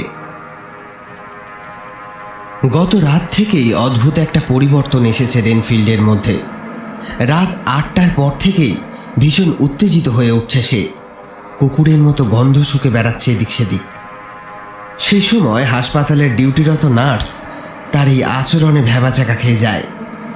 রেনফিল্ডের সাথে কথা বলার চেষ্টা করে সে। এমনিতে নার্সদের সাথে কখনো খারাপ ব্যবহার করে না রেনফিল্ড, কিন্তু গত রাতে ডিউটিরত নার্সের সাথে যথেষ্ট দুর্ব্যবহার করেছে সে। যদিও তার দুর্ব্যবহার গায়ে না মেখে বারবার প্রশ্ন করে গিয়েছেন নার্স। শেষ পর্যন্ত রেনফিল্ড বিরক্ত হয়ে বলেছে, দেখো, তোমার সাথে না অযথা বকবক করার মতো এখন আর সময় নেই আমার। হ্যাঁ, দেখছো না স্বয়ং প্রভু এসে দাঁড়িয়েছেন আমার সামনে। এরপরেই ডক্টর শেওয়ার্ডকে গিয়ে খবর দেয় নার্স। 9টা নাগাদ ডাক্তার রেনফিল্ডকে দেখতে তার ঘরে যায়। যদিও আজ রেনফিল্ড ডাক্তারকে কোনো রকমই পাত্তা দেয় না, সে যেন নিজের কাজ নিয়েই বুঁদ হয়ে আছে। ডাক্তারও তাকে না খুঁচিয়ে চুপচাপ তার ভাবগতি লক্ষ্য করতে থাকে। রেনফিল্ডের সেই উত্তেজিত ভাবটা আরও আধ ঘন্টা ছিল, তারপরেই ধীরে ধীরে শান্ত হয়ে আসতে থাকে সে। আলতোভাবে মাথাটা এদিকে ওদিকে দোলাতে দোলাতে বিছানার কাছে গিয়ে শান্তভাবে বিছানার এক প্রান্তে বসে বোবা দৃষ্টি মেলে জানলা দিয়ে বাইরের আকাশের দিকে তাকিয়ে থাকে। রেনফিল্ড যেন কোনো কিছুর গতিবিধি লক্ষ্য করছে। ডাক্তার এবার ওর সাথে আলাপ জমাবার জন্য ওর বিছানার দিকে এগিয়ে যায়। অবশ্য ওর প্রিয় পশু পাখি পোকামাকড় দিয়েই আলাপ জমাতে চেয়েছিল, কিন্তু রেনফিল্ড ক্ষেপে উঠে বলল, বাজে বকবেন না ডাক্তার। হ্যাঁ, ও এখন আর সব কথা আমি শুনতে চাই না। ইনিয়ে বিনিয়ে ডাক্তার আরও একবার জিজ্ঞেস করলো, বলছি কি রেনফিল্ড, এরই মাঝে মাকড়সা আর চড়ুইগুলোর কথা বেমালুম ভুলে গেলে? রেনফিল্ড এবার যেন আরও রেগে গেল। ওদের জন্য এখন আমার আর কিছু করার নেই। আর বিন্দুমাত্র বাক্য ব্যয় না করে একটি নার্সকে কড়া নজর রাখার দায়িত্ব দিয়ে ডাক্তার সেখান থেকে বেরিয়ে গেল। রাতে ডাক্তারের ঠিক করে ঘুম আসে না, এর জন্য মাঝে মাঝে সে মরফিন নেয়। যদিও সে জানে এই অভ্যাস অত্যন্ত বাজে, তবুও ডাক্তার হয়েও নিজেকে কিছুতেই যেন সামলাতে পারে না। তবে আজ সে ঠিক করেছে কিছুতেই মরফিন নেবে না, তাতে যদি ঘুম না আসে না আসবে। অগত্যা বিছানায় শুয়ে গড়াগড়ি করতে করতে দীর্ঘ বিনিদ্রার প্রহরগুলো কাটতে লাগলো, যেন এক এক যুগ পরপর ঘন্টা বাজিয়ে সময় ঘোষণা করছে দেওয়াল ঘড়িটা। এমন সময় হঠাৎ একটা নাইট গার্ড এসে খবর দিল রেনফিল্ড পালিয়েছে। এক লাফে বিছানা থেকে উঠে ডাক্তার রেনফিল্ডের ওয়ার্ডের দিকে ছুটল। সেখানে তার জন্যই অস্থিরভাবে অপেক্ষা করছিল নার্স। ব্যাপার কি? আরে রেনফিল্ড পালালো কি করে? স্যার, মাত্র 10 মিনিট আগেও তার বিছানায় শুয়ে থাকতে দেখেছি রেনফিল্ডকে। হঠাৎ নাইট গার্ড এসে খবর দিল রেনফিল্ড নাকি পালিয়েছে। একটা সন্দেহজনক শব্দ কানে যেতেই সেই দিকেই তাকিয়ে দেখে নাইট গার্ড জানালার গরাদ বাঁকিয়ে সেই পথে বেরিয়ে যাচ্ছে রেনফিল্ড। সাথে সাথে আমাকে এসে খবর দিল গার্ড। আমিও বিন্দুমাত্র সময় নষ্ট না করে ছুটতে লাগলাম রেনফিল্ড যেদিকে গিয়েছে সেই দিকে। বাদিকে ঘুরে বাগানের মধ্যে ঢুকে সারি সারি গাছের মাঝখান দিয়ে ছুট লাগালো রেনফিল্ড। প্রাণপণে অনুসরণ করে চললাম তাকে। ছুটতে ছুটতে একসময় হাসপাতাল আর কারফাক্সের বাড়িটার মাঝখানের পাঁচিলের কাছে এসে মুহূর্তের জন্য থমকে দাঁড়ালো রেনফিল্ড। তারপর দেওয়াল বেয়ে উঠে লাফিয়ে পড়ল ওপাশে। আমিও ফিরে এসে 4-5 জন লোক নিয়ে নাইট গার্ডকে আমাকে অনুসরণ করতে বলে আবারও ছুটলাম। কোনো মতে সেই পাঁচিলটা ডিঙিয়ে ওপারে গিয়ে দেখলাম ধীর পায়ে কারফাক্সের বাড়িটার দিকে এগোচ্ছে রেনফিল্ড। ওর অজান্তে আমি ওকে অনুসরণ করে চললাম। পরিত্যক্ত জীর্ণ বিশাল বাড়িটার শেষ প্রান্তে পুরনো গির্জাটার সামনে এসে থমকে দাঁড়ালো রেনফিল্ড। তার সাথে সাথে আমিও আরাধনার ভঙ্গিতে গির্জার বিশাল কাঠের দরজাটির কাছে গিয়ে দরজার গায়ে মুখ ঠেকিয়ে বিড়বিড় করে ভেতরে কার সাথে যেন কথা বলছে রেনফিল্ড। একটু দূরে দাঁড়িয়ে কান পেতে শোনার চেষ্টা করলাম। প্রভু, তোমার আদেশ পেয়ে এখানে এসেছি আমি। তোমারই দিনহীন কৃতদাসকে কৃতার্থ করো। দীর্ঘদিন ধরে তোমারই সাধনা করেছি আমি। আজ ডেকেছই যদি পায়ে ঠেলে দিও না। তোমার করুণা ভিক্ষা চাইছি, শুধু তোমার করুণা পেলেই মরতে যাব আমি। ততক্ষণে লোকজন এসে সেখানে পৌঁছে গিয়েছে নাইট গার্ড, সাথে আমিও। আমার নির্দেশেই দুদিক থেকে রেনফিল্ডকে চেপে ধরলো ওরা, কিন্তু ক্রুদ্ধ সিংহের মতো গা ঝাড়া দিয়ে ওদের সব কজনের কাছ থেকে নিজেকে ছাড়িয়ে নিল রেনফিল্ড। ওর মতো স্বাস্থ্যের একজন লোক এত শক্তি কোথায় পেল বুঝতে পারলাম না। কিন্তু কোথায় এখনো? হাতে পায়ে শেকল দিয়ে বেঁধে হাসপাতালের ওদিককার একটা ঘরে আটকে রেখেছি স্যার। ওকে বেঁধে নিয়ে আসার সময়ও প্রভু আমাকে ক্ষমা করো আর করুণা করো, যতদিন না তোমার সময় হয় ধৈর্য ধরে অপেক্ষা করব আমি, এইসব বলতে বলতে এসেছে রেনফিল্ড। 24শে August, Budapest. জোনাথনের হাত থেকে ছোট খাতাটা নিয়ে সেখানে বসেই পড়তে শুরু করলো মিনা। পড়তে পড়তে নিজের অজান্তেই একবার যেন শিউরে উঠছে সে। ড্র্যাকুলার প্রাসাদ দুর্গ থেকে পালাতে গিয়ে ডাইনিদের হাত থেকে কোনো মতে বেঁচে জলে পড়ে যাওয়ার পর জোনাথন কোনো রকমে জল থেকে হাঁচড়ে পাচড়ে ডাঙায় উঠে এসেছিল। তারপর আর তার কিছু মনে নেই। হয়তো স্থানীয় কোনো লোকেরাই জোনাথন হারকারকে তুলে এই বুদাপেস্ট হাসপাতালে নিয়ে আসে। পড়া শেষ হলে বেশ কিছুক্ষণ স্তব্ধ হয়ে বসে থেকে তারপর জিজ্ঞেস করলো, কিন্তু জোনাথন, কাউন্ট ড্রাকুলা তোমাকে দিয়ে কি করিয়ে নিতে চেয়েছিল? চেয়েছিল নয় মিনা, বলো করিয়ে নিয়েছে। ওর আকাঙ্ক্ষিত ইংল্যান্ডের সব কটা বাড়ির দলিল আমি ওকে কিনিয়ে দিয়েছি। ঈশ্বরই জানেন কোন ভয়ঙ্কর উদ্দেশ্য চরিতার্থ করার জন্য শয়তানটা ওই পুরনো বাড়িগুলো কিনেছে। মিনা, আর দেরি করতে চাই না, চলো না আমরা তাড়াতাড়ি বিয়েটা সেরে ফেলি।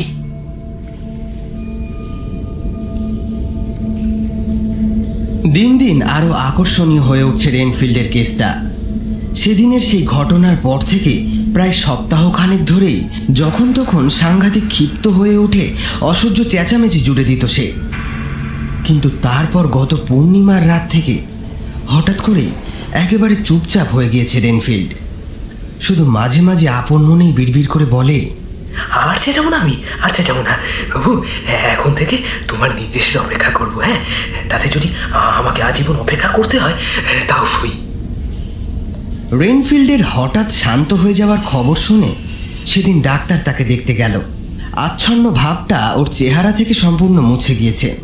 তার পরিবর্তে সেখানে ফুটে উঠেছে প্রসন্ন উজ্জ্বলতা। এই দেখে ডাক্তার ভাবল বোধহয় ওর পাগলামিটা সেরে যাচ্ছে। নার্সকে ডেকে তার পায়ের শিকল খুলে দিতে বলল। এইরূপ আদেশে নার্স তো রীতিমতো অবাক হয়ে গেল, কিন্তু বিনা প্রতিবাদে আদেশ পালন করল। শিকল খোলা হয়ে গেলে শান্ত ধীর পায়ে রেনফিল্ড ডাক্তারের কাছে এগিয়ে গেল। নার্সের বিস্মিত মুখের দিকে ইঙ্গিত করে মৃদু হেসে বলল, ও ভেবেছে বাঁধন খুলে দিলেই পালাবো আমি, বেটা বুদ্ধু কোথাকার। রেনফিল্ডের মতো বদ্ধ পাগল চেহারা দেখে লোকের মনের কথা বলে দিতে পারে, এই ভেবে ডাক্তার বেশ অবাক হলো। প্রসঙ্গ বদলে ডক্টর শেওয়ার্ড বলল, রেনফিল্ড, বিড়াল চেয়েছিলে না তুমি? ভেবে দেখলাম আসলে একটা বিড়াল তোমাকে দেয়া দরকার। তা ওটা কি আজই চাও নাকি? না ডাক্তার, বিড়ালের প্রয়োজন আর আমার নেই। এখন অনেক ঊর্ধ্বে উঠে এসেছি আমি। ওসব সামান্য ব্যাপার নিয়ে ভাবাচ্ছে, বরং ধৈর্য ধরে এখন আমি শুধু অপেক্ষা করব। কিসের অপেক্ষা করবে রেনফিল্ড? এটাও কি তবে ওর এক ধরনের পাগলামি? আর কোনো কথা না বাড়িয়ে কামরায় ফিরে গেল ডাক্তার। দিন দুয়েক আর কোনো খবর নেই। তারপর একদিন সকালে ছুটতে ছুটতে এসে নার্স খবর দিল আবারও নাকি পাগলামি শুরু করেছে রেনফিল্ড। এবার আগের চেয়েও নাকি অনেক বেশি ক্ষেপে গিয়েছে। জ্ঞান না হারানো পর্যন্ত একটানা চেঁচিয়ে লাফিয়ে হাসপাতালের কামরায় তুফান তুলে দিয়েছে সে। ওর এই আকস্মিক মানসিক পরিবর্তনের কোনো কারণ খুঁজে পাচ্ছে না ডাক্তার। তার এই ক্ষণে ক্ষণে বদলের পেছনে কি কোনো অশুভ শক্তির হাত আছে? হঠাৎই এমন একটা কথা ডাক্তারের মাথায় কেন এলো সে নিজেও বুঝতে পারল না। ভেবেচিন্তে ডাক্তার একটা বুদ্ধি বার করলো। রেনফিল্ডের সাথে একটু অভিনয় করবে সে, ওকে পালানোর সুযোগ করে দেবে, তারপর আড়াল থেকে লক্ষ্য রাখবে ও কোথায় যায়।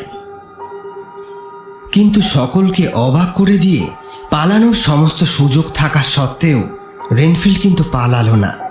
অথচ তার পরিবর্তে হাসপাতালের কক্ষে তার উপদ্রব সে আরও বাড়িয়ে দিল। খোলা দরজা দিয়ে হঠাৎ ধা করে বেরিয়ে এসে ডিউটিরত নার্সকে আক্রমণ করে বসে সে।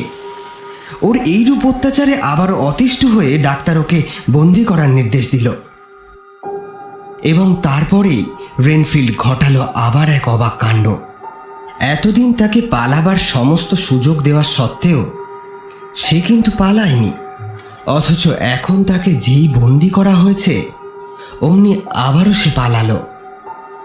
তবে কি এটাও এক ধরনের পাগলামি? নাকি ডাক্তার ইচ্ছা করে পালাবার সুযোগ করে দিয়ে তাকে অনুসরণ করার তালে আছে, এটা কি সে আগে থেকেই কোনো রহস্যময় উপায়ে জেনে গিয়েছিল? নার্সের থেকে পরে জানা গেল ঘরের কোণে নাকি চুপচাপ তৈরি হয়ে বসেছিল রেনফিল্ড। নার্স ঘরে খাবার দিতে ঢুকলেই তাকে ধাক্কা মেরে মাটিতে ফেলে পাগলটা খোলা দরজা দিয়ে এক ছুটে বাইরে বেরিয়ে আসে। রেনফিল্ড পালিয়ে যাওয়ার খবর পাওয়ার সাথে সাথে ডাক্তারও এক মুহূর্ত দেরি না করে কয়েকজন লোক নিয়ে তাকে খুঁজতে বেরিয়ে পড়ল। খুঁজতে খুঁজতে কারফাক্সের সেই পুরনো বাড়িটায় গিয়ে তাকে পাওয়া গেল। ডাক্তারদের দেখে প্রচণ্ড আক্রোশে যেন ফেটে পড়ল রেনফিল্ড। দাঁত খিচিয়ে আক্রমণ করতে ছুটে আসলো, কিন্তু হসপিটালের কর্তৃপক্ষ ততক্ষণে তৈরি ছিল। ছুটে আসতে রেনফিল্ডকে ধরে তার হাতে পায়ে আবারও লোহার শিকল পরিয়ে দিল। তোরা মূর্খ, তোরা জানিস না সে আমাকে ডাকে। খানিকক্ষণ ছটফট করে হঠাৎ করে যেন একেবারে নিথর হয়ে গেল সে। ডাক্তার অবাক হয়ে রেনফিল্ডের দিকে চাইতেই দেখল মাথা তুলে স্থির দৃষ্টিতে আকাশের দিকে চেয়ে কি যেন ভাবছে সে। ওর দৃষ্টি অনুসরণ করে আকাশের দিকে চাইতেই ডাক্তার দেখতে পেল উজ্জ্বল জ্যোৎস্নায় বিশাল একটা বাদুড় পশ্চিম আকাশের দিকে উড়ে চলেছে। রাতের বেলা বাদুড়েরা আকাশে উড়বে, এতে আশ্চর্যের কিছু নেই, কিন্তু এই বাদুড়টির হাবভাব অন্যান্য সাধারণ বাদুড়ের চাইতে যেন সম্পূর্ণ আলাদা। ডানা ঝটপট করে মৃদু শব্দে এঁকে বেঁকে উড়ে যাচ্ছে না এটা। অনেক উঁচুতে চিল যেভাবে বাতাসে ডানা মেলে ভেসে থাকে তেমন করেই নিঃশব্দে উড়ে চলেছে বাদুড়টি। আর সেই সাথে একটা অস্পষ্ট হালকা ধোঁয়ার রেখা যেন তার পিছু পিছু চলছে। এমন অদ্ভুত ব্যাপার ডাক্তার তার জীবদ্দশায় কখনো দেখেনি। এবার সে দেখল আস্তে আস্তে পশ্চিম দিগন্তে মিলিয়ে যাচ্ছে বাদুড়টা। যতক্ষণ বাদুড়টাকে দেখা গেল রেনফিল্ড স্থির দৃষ্টিতে সেদিকেই তাকিয়ে রইল। আশ্চর্য ব্যাপার, তারপরে কিন্তু আর বিন্দুমাত্র আপত্তি করেনি রেনফিল্ড। হাতে পায়ে শিকল বাঁধা অবস্থায় সে একটিও টুশব্দ না করে হসপিটাল কর্তৃপক্ষের সাথে এসে আবারও তার কামরায় ঢুকেছে। ডাক্তারও চিন্তিতভাবে তার ঘরে ফিরে এলো। মনের কোণে তার সেই চিন্তাটা আরও যেন বদ্ধমূল হচ্ছে। রেনফিল্ডের ওপরে কি তাহলে কোনো অশুভ শক্তিরই প্রভাব পড়েছে?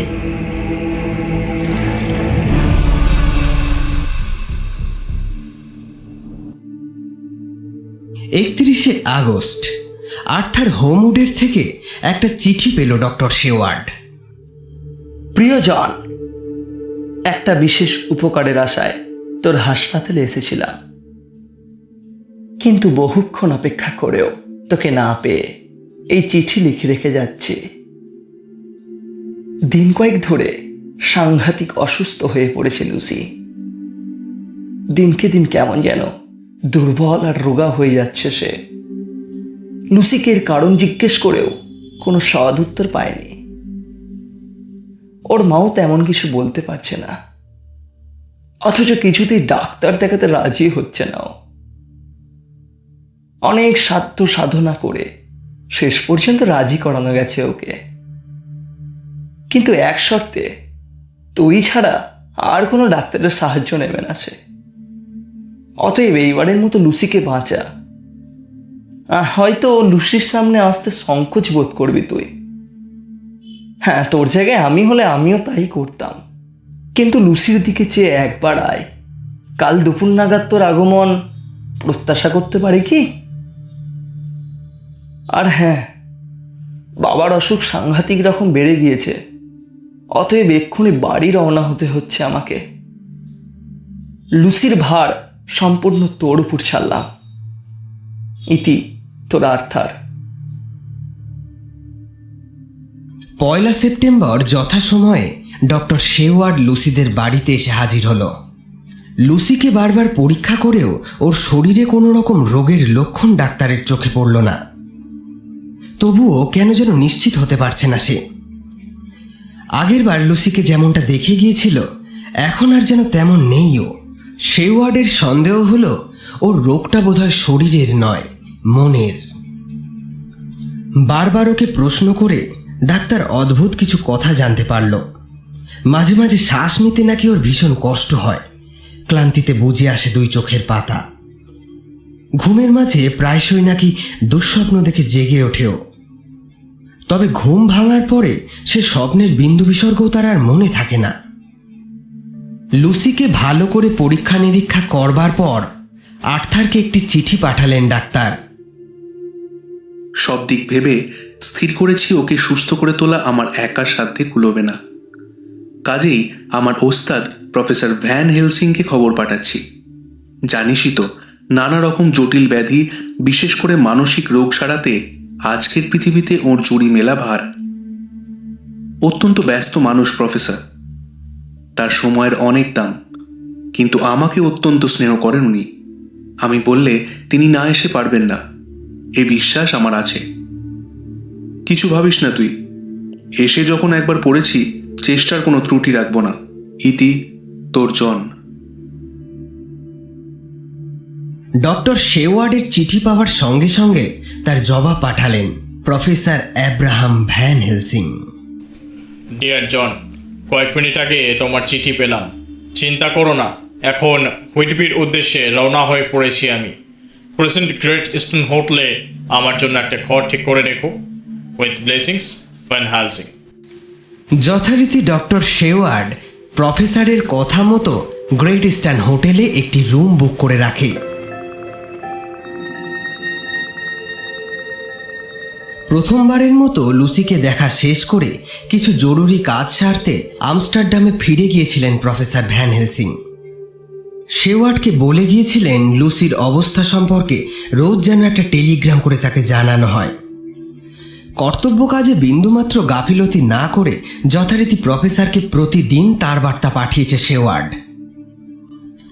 6 সেপ্টেম্বর।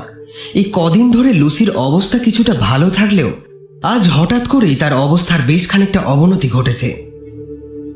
খবর ভালো না বুঝে আজ সকালেই শেওয়ার্ড লুসির অবস্থার কথা জানিয়ে একটা মেসেজ পাঠিয়ে দিয়েছে প্রফেসরকে। সেই সাথে তার বন্ধু আর্থারকেও লুসির শারীরিক অবস্থার কথা কিছুটা জানিয়ে একটা তার করেছে। 7 সেপ্টেম্বর। লুসির রোগের কথা কি বিস্তারিত লিখে জানিয়েছো মিস্টার হমউডকে? ঘরে ঢুকেই ডক্টর শেওয়ার্ডকে প্রশ্ন করলেন প্রফেসর ভ্যান হেলসিং। না, আপনার জন্য অপেক্ষা করছি। তবে লুসি অসুস্থ এই কথাটা জানিয়েছি ওকে। গুড, বেশ করেছো। ওকে সব বিস্তারিত জানানোর সময় আসেনি এখনো। আসলে ব্যাপারটা কি স্যার? হ্যাঁ, ব্যাপার একটা নিশ্চয়ই আছে, তবে আমি একটু নিশ্চিত হইনি। হ্যাঁ, তারপর বলবো। এখনই বললে হয় না? আমরা সবাই মিলে আলোচনা করে একটা সিদ্ধান্তে। দেখো, সব কিছু জানার একটা নির্দিষ্ট সময় আছে। যেমন তার আগে জানাও ঠিক নয়, তেমনি পরে জেনেও কোনো লাভ নেই। অতএব ধৈর্য ধরে অপেক্ষা তোমাকে করতেই হচ্ছে। বুঝলো সময় না আসা পর্যন্ত সারাক্ষণ চাপাচাপি করেও প্রফেসরের মুখ থেকে একটা বেশি কথাও বার করানো যাবে না। অগত্যার কথা না বাড়িয়ে চুপ করে গেল ডাক্তার। কয়েক সেকেন্ড চুপ করে প্রফেসর বললেন, চলো লুসিকে একবার দেখে আসি। সম্মতি জানিয়ে দুজনেই উঠে পড়ল। কথা বলতে বলতে এগিয়ে চলল লুসিদের বাড়ির দিকে। ডাক্তারের মুখে লুসির রোগের উপসর্গগুলি বিস্তারিত বর্ণনা শুনলেন প্রফেসর। এরপর সারা পথটায় একটিও কথা আর তিনি বললেন না। গম্ভীর হয়ে গিয়ে কি যেন একটা চিন্তা করতে লাগলেন। লুসির ঘরে পা দিয়েই চমকে উঠল ডাক্তার। গতকালও তো এমন অবস্থা ছিল না। কেমন যেন বিবর্ণ পাংশুটে মুখ, শুকনো ম্লান দুটি ঠোঁট, ঠেলে বেরিয়ে আসছে চিবুকের হাড়। ধরন দেখেই বোঝা যাচ্ছে শ্বাস নিতে লুসির কষ্ট হচ্ছে। ডাক্তার এবার প্রফেসরের দিকে চেয়ে দেখল তার মুখও শক্ত হয়ে গিয়েছে। লোমশ ভুরু দুটো কুঁচকে একে অপরের সাথে লেগে গিয়েছে। নিশ্চল হয়ে দাঁড়িয়ে তিনি এক দৃষ্টে তাকিয়ে আছে লুসির রোগজীর্ণ শরীরটার দিকে। কয়েক সেকেন্ড তেমনভাবে দাঁড়িয়ে থেকে ডাক্তারকে ইশারা করে ঘর থেকে বেরিয়ে আসতে বললেন তিনি। বাইরের ঝুল বারান্দাটায় বেরিয়ে গম্ভীর গলায় প্রফেসর বললেন, এক্ষুনি এই মুহূর্তে ওকে রক্ত দিতে হবে জন। এই অবস্থায় থাকলে যে কোনো মুহূর্তে রক্তের অভাবে ওর মৃত্যু ঘটতে পারে। এত তাড়াতাড়ি তো বাইরে কোথাও থেকে রক্ত জোগাড় করা যাবে না। আমার রক্তের গ্রুপের সাথে মেলে কিনা একবার দেখে নিন না স্যার। এটা এমন একটা কেস যে এসব রোগীকে রক্ত দিতে হলে রক্তের গ্রুপ মেলাবার প্রয়োজন পড়ে না, যে কোনো গ্রুপের মানুষের রক্ত হলেই হলো। এখন এসো আমার সাথে, যন্ত্রপাতির ব্যাগটা নিচে রেখে এসেছি। চলুন। নিচে নেমেই তারা বুঝল ড্রয়িং রুমের দরজায় কে যেন কড়া নাড়ছে। ডাক্তার এগিয়ে গিয়ে দরজা খুলে দিতে রীতিমতো চমকে উঠল। চেহারায় গভীর উৎকণ্ঠার ছাপ নিয়ে দাঁড়িয়ে রয়েছে আর্থার। ডাক্তারকে দেখেই উদ্বিগ্ন কণ্ঠে সে জিজ্ঞাসা করল, খবর কি জন? লুসি কেমন আছে? উনি বোধহয় প্রফেসর হেলসিং। ডাক্তার সম্মতি জানাতে প্রফেসরের দিকে এগিয়ে গিয়ে তার একটা হাত চেপে ধরল আর্থার। আহ, বাঁচালেন আমাদের প্রফেসর। আপনি এসে পড়ে সত্যি নিশ্চিন্ত হচ্ছি আমি। ঠিক সময় এসে পড়েছো দেখছি তুমি। যাক, ভালোই হলো। এই সময় লুসির যেটা সব থেকে প্রয়োজন তা হলো তোমার সহযোগিতার। কি করতে হবে শুধু আদেশ করুন প্রফেসর। লুসির জন্য শরীরের শেষ রক্তবিন্দু পর্যন্ত দিতে রাজি আছি আমি। Very good. তবে আপাতত সবটুকু রক্তের দরকার নেই, খানিকটা হলেই চলবে। প্রফেসরের কথাটা ঠিক হয়তো বুঝতে পারল না আর্থার। ব্যাপারটা আঁচ করতে পেরে তিনি নিজেই বললেন, লুসিকে রক্ত দেওয়ার প্রয়োজন আর্থার। একটু আগে জনি রক্ত দিতে তৈরি হয়েছিল, কিন্তু তুমি যখন এসে পড়েছো। আমি রাজি। এক্ষুনি কি দরকার? এক্ষুনি দরকার। আচ্ছা চলো, দেরি না করে প্রয়োজনীয় কাজটা সেরে ফেলি। সিঁড়ি দিয়ে ওপরে উঠতে উঠতে আর্থারকে সতর্ক করে দিলেন প্রফেসর। সাবধান আর্থার, অযথা হইচই করে লিউসির ঘুম ভাঙাবে না। আর ও যদি নিজে থেকেই জেগে ওঠে তাহলে এমন কোনো কথা বলবে না লিউসির সাথে যাতে ও উত্তেজিত হয়ে ওঠে। নিশ্চিন্তে থাকতে পারেন আপনি প্রফেসর, নিশ্চিন্তে থাকতে পারেন। গুড। তিনজনেই এসে দাঁড়ালো লুসির ঘরের সামনের ঝুল বারান্দায়। প্রফেসরের নির্দেশে ঘরের বাইরেই দাঁড়ালো আর্থার। বাকি দুজন ঘরের মধ্যে ঢুকল। ততক্ষণে ঘুম ভেঙে জেগে উঠেছে লুসি। শেওয়ার্ড এবং প্রফেসরকে ঘরে ঢুকতে দেখে তার চেহারায় কোনো ভাবান্তর এলো না। একটা নিরুৎসুক দৃষ্টিতে তাদের দিকে চেয়ে রইল। প্রফেসর ব্যাগ হাতে ধীরে সুস্থে এগিয়ে গেল লুসির বিছানার দিকে। তারপর ব্যাগ থেকে একটা সিরিঞ্জ বার করে তাতে ওষুধ ভরে ইনজেক্ট করে দিল লুসির হাতে। কয়েক সেকেন্ড পরে ধীরে ধীরে চোখের পাতা বুঝল লুসি। ভারী হয়ে এলো শ্বাস প্রশ্বাস। আবারও ঘুমিয়ে পড়ল সে। প্রফেসরের নির্দেশে এবার ডাক্তার বাইরে থেকে আর্থারকে ডেকে আনলো। কোটটা খুলে ফেলো আর্থার। তারপর ডাক্তারের দিকে তাকিয়ে বললেন, টেবিলটা ধরে লিউসির বিছানার পাশে নিয়ে এসো। টেবিলটা বিছানার কাছে এনে রাখতেই আর্থারকে তাতে শুয়ে পড়ার নির্দেশ দিলেন প্রফেসর। আর্থার নির্দেশ পালন করতেই নিপুণ হাতে রক্ত বিনিময়ের পালা শেষ করলেন তিনি। এবার প্রফেসর একটা কালো রেশমের ফিতে লুসির গলায় ঝুলিয়ে দিলেন। ফিতেটায় লকেটের মতো কি যেন একটা বাধা। লকেটটা পরিয়ে দেওয়ার সময় লুসির গলার কাছের কাপড়টা খানিকটা সরিয়েছিলেন প্রফেসর। তখনই ডাক্তারের চোখে পড়ে লুসির গলার কাছের ছোট দুটি ক্ষত। লকেটটা ঝোলানো শেষ করে খানিকক্ষণ চুপ করে বসে রইলেন প্রফেসর। বাকিরাও চুপচাপ। একটু একটু করে লুসির গালের লালিমা আবারও যেন ফিরে আসছে। আরও কিছুক্ষণ পর লুসির দিক থেকে দৃষ্টি সরিয়ে আর্থারকে উদ্দেশ্য করে তিনি বললেন, তুমি লুসিকে আজ নতুন জীবন দিলে আর্থার। এবার পাশের ঘরে গিয়ে খানিকটা বিশ্রাম করে নাও। জন, ওকে পৌঁছে দিয়ে এসো। কিন্তু বিশ্রাম নিল না আর্থার, কারণ রাতের গাড়িতেই আবার অসুস্থ বাবার কাছে ফিরে যাবে ও। আর্থারকে নিচে পৌঁছে দিয়ে এসে আবারও লুসির ঘরে ফিরে এলো ডাক্তার। লুসির বিছানার কাছে স্থিরভাবে বসে ওর মুখের দিকে এক দৃষ্টে চেয়ে আছে প্রফেসর। শেওয়ার্ডকে ঘরে ঢুকতে দেখে তার দিকে ফিরে গম্ভীর গলায় জিজ্ঞেস করলেন, লুসির গলায় ওই দাগগুলো দেখেছো? দেখেছি, তবে আজই প্রথম। এবং ওই দাগগুলোর জন্যই আজ রাতে আমস্টারডামে ফিরে যেতে হচ্ছে আমাকে। কয়েকটা বই আর কয়েকটা দরকারি জিনিসপত্র আনতে হবে। তবে আমি না আসা পর্যন্ত সারাক্ষণ এই ঘরে থেকে লুসিকে পাহারা দিতে হবে তোমাকে, বিশেষ করে রাতের বেলা। একাধজন নার্সের দরকার আছে কি? আছে, তবে সে কাজটা আপাতত তোমাকেই করতে হবে। তোমাকে সতর্ক করে দিচ্ছি, রাতের বেলা এক মুহূর্তের জন্যও এই ঘর ছেড়ে কোথাও যাবে না বা ঘুমাবে না। চোখ কান সবসময় খোলা রাখবে। যতটা সম্ভব তাড়াতাড়ি ফিরে আসার চেষ্টা করব আমি। এসেই আবার নতুন করে চিকিৎসা শুরু করতে হবে লুসির। আবার নতুন করে কি করবেন? একটু যেন অবাক হলো শেওয়ার্ড। পরে বলবো। এই বলেই ব্যাগটি হাতে তুলে নিয়ে প্রফেসর দ্রুত দরজার দিকে এগিয়ে গেলেন। দরজার গোড়ায় পৌঁছে আবারও ফিরে দাঁড়িয়ে বললেন, লুসিকে তোমার হাতে রেখে গেলাম জন। মনে রেখো, লুসির যদি কিছু ঘটে তাহলে আমার কাছে কৈফিয়ত দিতে হবে তোমাকে। 8ই সেপ্টেম্বর। সারাটা রাত লুসির পাশে বসে জেগে থাকলো ডাক্তার। দিন রাতের প্রায় সারাক্ষণই সে ঘুমিয়ে কাটিয়েছে। শুধু সাজের দিকে একবার একটুখানির জন্য ঘুম ভেঙেছিল ওর। সেই সময় পরিচারিকাকে ডেকে রাতের পোশাক পরিয়ে দিতে এবং সে না ফেরা পর্যন্ত লুসির পাশে বসে থাকার আদেশ দিয়ে ডাক্তার নিচে নেমে আসে। লুসির মায়ের সাথে কয়েক মিনিট কথা বলে সে, লুসির অবস্থা জানায়। তারপরে কিছু খাওয়া দাওয়া করে আবার লুসির ঘরে ফিরে যায় ডাক্তার। ঘরে ঢুকতেই আশ্চর্য দুটি সুন্দর চোখ মেলে ডাক্তারের দিকে চায় লুসি। ওষুধের প্রতিক্রিয়ায় ইতিমধ্যে আবারও সে ঘুমিয়ে পড়তে যাচ্ছে। চোখের পাতার সংকোচন দেখে তা সহজেই আন্দাজ করা যায়। ডাক্তারকে দেখে প্রাণপণে চোখের পাতা দুটি খুলে রাখার চেষ্টা করলো। মাথাটাকে এপাশে ওপাশে নাড়িয়ে বার দুয়ে ঘুম তাড়াবার চেষ্টা করলো। ঘুমোতে ইচ্ছে করে না লুসি? না, কেন যেন ভয় করছে। কিসের ভয়? ঠিক বোঝাতে পারবো না তোমাকে জন। রাতের বেলা, বিশেষ করে গভীর রাতে ভয়ঙ্কর সব দুঃস্বপ্ন দেখি আমি।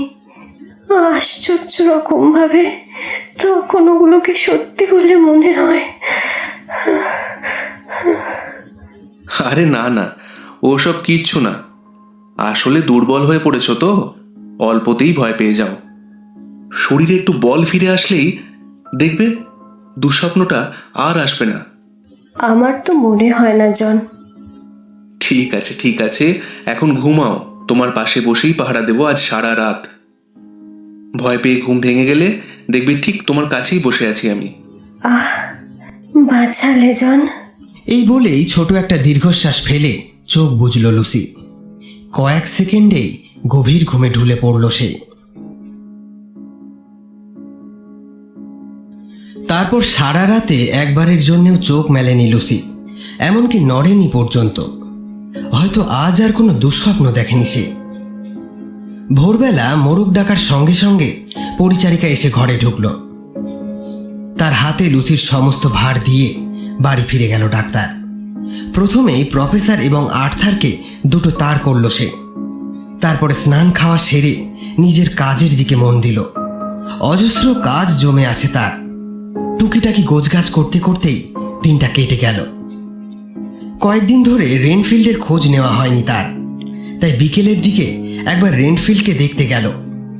মোটামুটি ভালোই আছে রেনফিল্ড। রাতে খেতে বসে আমস্টারডাম থেকে পাঠানো প্রফেসরের তার পেল সে। প্রফেসর আজ রাতটাও লুসির পাশে বসে কাটানোর অনুরোধ করেছেন। রাতের গাড়িতেই তিনি রওনা দিচ্ছেন। আগামীকাল ভোর নাগাদ হয়তো পৌঁছে যাবেন।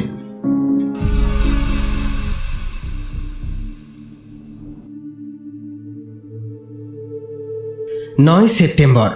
পরপর 2 রাত জেগে কাটিয়ে ডাক্তার আজ বেশ ক্লান্তি বোধ করছে। প্রায় টলতে টলতে লুসিদের বাড়িতে এসে পৌঁছালো। লুসি আজ বেশ অনেকটাই সুস্থ। ডাক্তারের ক্লান্তিতে ভরা মুখটির দিকে তাকিয়ে সে বলল, আজ অত্যন্ত ক্লান্ত দেখাচ্ছে তোমাকে জন। আজ আর মিছিমিছি আমার পাশে জেগে বসে থেকে কষ্ট করতে হবে না তোমাকে। তার চেয়ে তুমি ঘুমাও, আমি বরং তোমার পাশে জেগে বসে থাকি। ওর কথায় ডক্টর শেওয়ার্ডের মন থেকে দুশ্চিন্তা অনেকটা দূর হলো। লুসির কাছ থেকে বিদায় নিয়ে সে নিচে নেমে এলো। খাওয়া দাওয়া শেষ করে 2 কাপ কফি খেয়ে আবারও ফিরে গেল লুসির ঘরে। পাশের ঘরটি দেখিয়ে লুসি ডাক্তারকে সেখানে গিয়ে শুয়ে পড়তে বলল। মাঝখানের দরজাটি সে খোলাই রাখবে। রাতে যদি কখনো দরকার পড়ে সে নিশ্চয়ই ডাকবে ডাক্তারকে। ডাক্তার আর প্রতিবাদ করল না। অবশ্য প্রতিবাদ করার মতো মন বা শরীরের অবস্থা কোনোটাই তার আর নেই। সোজা পাশের ঘরে এসে একটা বড় সোফায় গা এলিয়ে দিল। প্রায় সঙ্গে সঙ্গেই চোখের পাতা বুজে এলো তার, যেন রাজ্যের ঘুম এসে ভিড় করেছে সেখানে। 10ই সেপ্টেম্বর। প্রফেসরের হাতের স্পর্শে ঘুম ভাঙল ডাক্তারের। লুসির খবর কি? ভালো। চলো লুসিকে একবার দেখে আসি। চলুন। এই বলেই তারা মাঝখানের দরজার পর্দা সরিয়ে লুসির ঘরে এসে ঢুকল। ঘর অন্ধকার। এগিয়ে গিয়ে পর্দাগুলো সরিয়ে জানলার পাল্লা খুলে দিতেই ঘরের মেঝের উপরে এসে ছড়িয়ে পড়ল ভোরের সোনালি রোদ। এমন সময় প্রফেসরের অস্ফুট অথচ ক্রুদ্ধ আত্মস্বরে চমকে উঠল ডাক্তার। লুসির দিকে চাইতেই ধক করে উঠল তার হৃৎপিণ্ডটা। মনে হলো এই বোধহয় হাঁটু ভেঙে পড়ে যাবে। তার বিছানার পাশে পাথরের মূর্তির মতো অনড় হয়ে দাঁড়িয়ে রয়েছে প্রফেসর। অস্বাভাবিক গম্ভীর হয়ে গিয়েছে তার মুখ। বিছানার সাথে লুসি যেন এক প্রকার মিশে গিয়েছে। ঠোঁট দুটো মোমের মতো সাদা, ঠেলে বেরিয়ে এসেছে চোয়ালের হাড়। এক রাতের মধ্যে যেন দীর্ঘদিনের রোগজীর্ণ অবস্থা হয়েছে ওর। অবিশ্বাস্য ব্যাপার, এই গতকাল রাতেও তো ডাক্তার তাকে সুস্থ অবস্থায় দেখেছিল। প্রচণ্ড মানসিক শক্তির বলে কয়েক মুহূর্তেই দুর্দমনীয় ক্রোধকে সামলে নিয়ে ডাক্তারের দিকে তাকিয়ে প্রায় চেঁচিয়ে উঠলেন প্রফেসর। কুইক, শিগগির যাও, খানিকটা ব্র্যান্ডি নিয়ে এসো। এক মুহূর্ত কাল বিলম্ব না করে ডাক্তার ছুটে গিয়ে নিচ থেকে ব্র্যান্ডির বোতল নিয়ে এলো। প্রফেসর বোতলের মুখটি খুলে লুসির রক্তশূন্য ঠোঁট দুটো একটু ফাঁক করে ভেতরে ঢেলে দিল সেটি। তারপর নাড়ি ধরে হৃৎপিণ্ডের কম্পন অনুভব করলেন। অবস্থা খুব খারাপ, তবে এখনো সময় আছে, আবার রক্ত দিতে হবে ওকে। জন, এবার তোমার পালা। কথা বলতে বলতে হাতের আস্তিন গুটিয়ে ব্যাগ থেকে যন্ত্রপাতি বার করে ফেললেন। তারপর আগের দিনের মতোই টেবিলটা লুসির বিছানার পাশে টেনে এনে আজ তাতে আর্থারের পরিবর্তে শুইয়ে দিলেন ডক্টর শেওয়ার্ডকে। দ্রুত দক্ষ হাতে রক্ত বিনিময়ের কাজ শেষ করলেন প্রফেসর। আচমকা ঘুম ভেঙে গেলে ক্ষতি হতে পারে সেই আশঙ্কায় আগে থেকেই লুসিকে একটি মরফিয়া দিয়ে দিয়েছিলেন তিনি। তারপর ধীরে ধীরে ডাক্তারের হাতে ব্যান্ডেজ বাঁধতে বাঁধতে বললেন, শরীরের ওপর দিয়ে প্রচণ্ড স্ট্রেস গেছে তোমার গত 2 দিনে। নিচে নেমে খাওয়া দাওয়া করে একটু বিশ্রাম নাও। একটিও কথা না বলে টেবিল থেকে উঠে দরজার দিকে এগিয়ে গেল ডাক্তার। এমন সময় প্রফেসর আবার তাকে ডেকে বললেন, আচ্ছা শোনো, আর্থার যদি এসে পড়ে ওকে কিন্তু এবার এসবের কথা কিছু বলো না, তাতে লাভ তো কিছু হবে না, মাঝে থেকে শুধু ভয় পেয়ে যাবে ছেলেটা। প্রফেসর যেন প্রায় জোর করেই শেওয়ার্ডকে ঘর থেকে বের করে দিলেন। অবশ্য তার আদেশ অমান্য করার মতো সাহস এখন আর ডাক্তারের মধ্যে নেই। অগত্যা পাশের ঘরে ঢুকে সোফায় গা এলিয়ে দিল ডাক্তার। তবে সহজে ঘুম এলো না তার। এক রাতের মধ্যেই লুসির দেহের সমস্ত রক্ত নিঃশেষ হলো কি করে, এই ভেবেই দারুণ অবাক হয়ে গেল সে। এই সমস্ত কথা চিন্তা করতে করতেই কখন যেন একটু তন্দ্রার মতো এসেছিল। আর সেই তন্দ্রার ঘোরেই লুসির গলার দাগটা কেবলই ডাক্তারের অবচেতন মনে ঘুরে ফিরে বেড়াতে লাগলো।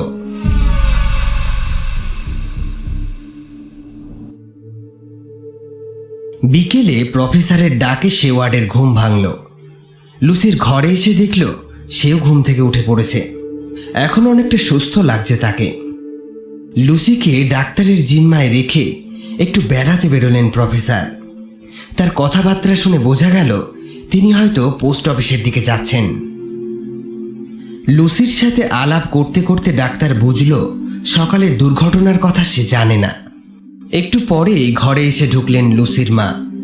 ডাক্তারকে দেখে তিনি উদ্বিগ্ন গলায় বললেন, তোমাকে কিন্তু সত্যিই অত্যন্ত ক্লান্ত আর রোগা লাগছে ডাক্তার।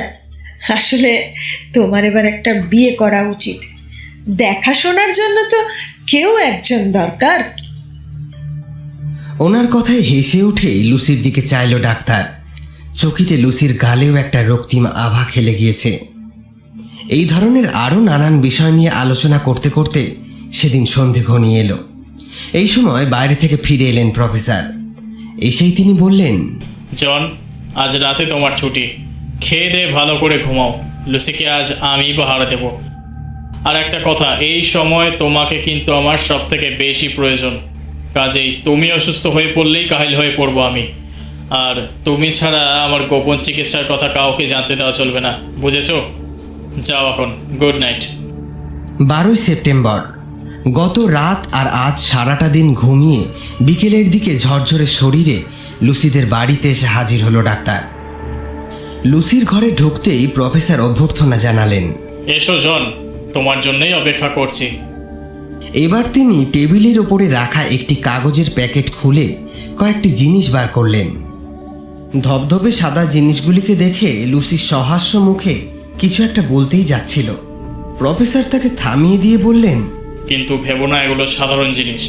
অবশ্য অসাধারণ বলছি না, কিন্তু তোমার রোগের পক্ষে এগুলো শুধু অসাধারণ নয়, দুর্মূল্যও বটে। এগুলোর একটার সাথে একটা গেঁথে মালা বানিয়ে আজ রাতে তোমার গলায় পরিয়ে রাখবো। দেখবে সমস্ত দুঃস্বপ্ন দূর হয়ে গিয়েছে তোমার। প্রফেসরের কথা শুনে লুসির যেন ঠিক বিশ্বাস হলো না। সহাস্য মুখে সে প্রফেসরের কাছে জানতে চাইল, একটা রসুনের মালা গলায় ঝুলিয়ে দিলেই কি রোগ সেরে যায় নাকি? লুসি ভাবলো হয়তো প্রফেসর তার সাথে ঠাট্টা করছে। আমি কিন্তু কারোর সঙ্গেই ঠাট্টা করি না লুসি। আমার প্রত্যেকটা কাজেরই কোনো না কোনো একটা উদ্দেশ্য থাকে। আগে থেকেই সাবধান করে দিচ্ছি তোমাকে, আমার কোনো কাজকে হেলার চোখে দেখবে না, তাহলে মারাত্মক দুর্ঘটনা ঘটে যাওয়াটাও খুব একটা বিচিত্র নয়। হঠাৎই প্রফেসর খেয়াল করলেন তার কথায় হয়তো একটু মনমরা হয়ে পড়েছে লুসি। হেসে পরিবেশটাকে হালকা করার চেষ্টা করে বললেন, যাক, একটু কঠিন কথাই বলে ফেলেছি লুসি, কিন্তু পরে বুঝবে তোমার ভালোর জন্য এগুলো বললাম। সে একান্তই না বুঝে কথাটা বলে ফেলেছিল। প্রফেসরের মনে দুঃখ দেওয়ার মতো কোনো বাসনা তার ছিল না। লুসি আর কখনো প্রফেসরের কোনো কাজকে ঠাট্টার ছলে নেবে না, এই বলে সে প্রফেসরের কাছে ক্ষমা চাইল। আচ্ছা জন, তুমি একটু বসো, আমি এখনই আসছি। রসুনগুলো তুলে নিয়ে ঘর ছেড়ে বেরিয়ে গেলেন তিনি। একটু পরেই একটা রসুনের মালা বানিয়ে ফিরে এলেন প্রফেসর। নিজে হাতে লুসির গলায় পরিয়ে দিলেন সেটা। জানলাগুলি ভালো মতো বন্ধ করে চৌকাটে ছড়িয়ে দিলেন রসুনের কোয়া। সার্সিগুলিতে ঘষে ঘষে রসুনের রস লাগিয়ে দিলেন। কাজ শেষ করে লুসির কাছে ফিরে এসে তিনি বললেন, লুসি, রাতের বেলা দেখবে তোমার অত্যন্ত অস্বস্তি লাগছে, কিন্তু কিছুতেই গলা থেকে মালাটা খোলা চলবে না, অথবা কোনো দরজা জানলা সামান্যতম সময়ের জন্য খোলা যাবে না, মনে থাকবে। লুসি ঘাড় নেড়ে সম্মতি জানাতেই আর একটিও কথা না বাড়িয়ে ডাক্তারকে নিয়ে লুসির ঘর থেকে বেরিয়ে এলেন প্রফেসর। হোটেলে ফেরার পথে বেশ খুশি খুশি গলায় তিনি বললেন, যাক, একটু শান্তিতে ঘুমোতে পারবো আজ রাতে। ট্রেনে যাতায়াত, পড়াশুনো আর প্রচণ্ড উদ্বেগের জন্য গত কয়েকটা দিন দু চোখের পাতায় এক করতে পারিনি।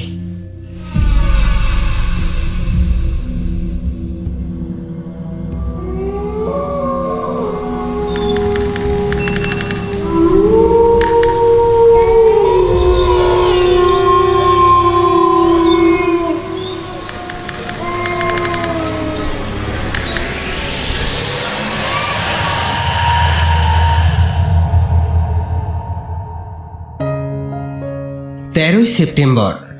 আজ সকালটা ভারী চমৎকার। ভোরের বাতাসে শরতের মিঠে আমেজ। অবশ্য পাতা ঝরার মরশুম শুরু হতে এখনো দেরি আছে। সকাল 8টায় হোটেল থেকে গাড়ি নিয়ে বেরিয়ে পড়লেন প্রফেসর ভ্যান হেলসিং ও ডক্টর শেওয়ার্ড। অল্পক্ষণে তারা লুসিদের বাড়িতে পৌঁছে গেল। বাড়িতে ঢুকতেই একগাল হেসে তাদেরকে অভ্যর্থনা জানালেন লুসির মা। গত রাতে গভীরভাবে ঘুমিয়েছে লুসি, এখনো পর্যন্ত ঘুম ভাঙেনি ওর। মনে হচ্ছে ওষুধে কাজ করেছে। আমারও তাই মনে হয় প্রফেসর। গত রাতে লুসির জন্য অত্যন্ত ভাবনা হচ্ছিল, তাই মাঝরাতের দিকে উঠে একবার দেখতে গিয়েছিলাম। ঘরে ঢুকে দেখলাম গভীরভাবে ঘুমাচ্ছে লুসি। আমার পায়ের শব্দে ঘুম ভাঙল না ওর। ঘরের ভিতর অসহ্য গুমোট আর রসুনের বিকট গন্ধে আমার বমি আসতে লাগলো। তার উপর দরজা জানলাগুলো দেখলাম সব বন্ধ। চাকর বাকরগুলোর উপর ভয়ানক রাগ হলো। অসুস্থ মেয়েটার ঘরটা একটু পরিষ্কার রাখতে পারে না ওরা? অগত্যা নিজেই জানলাগুলো খুলে দিয়ে লুসির কপালে চুমু খেতে গেলাম। দেখে আরো বিরক্ত লাগলো। একটা রসুনের মালা পড়েছে সে। কি বিচ্ছিরি ব্যাপার দেখুন তো। ইস, মালাটা খুলে জানলা দিয়ে বাইরে ফেলে দিয়েছি আমি।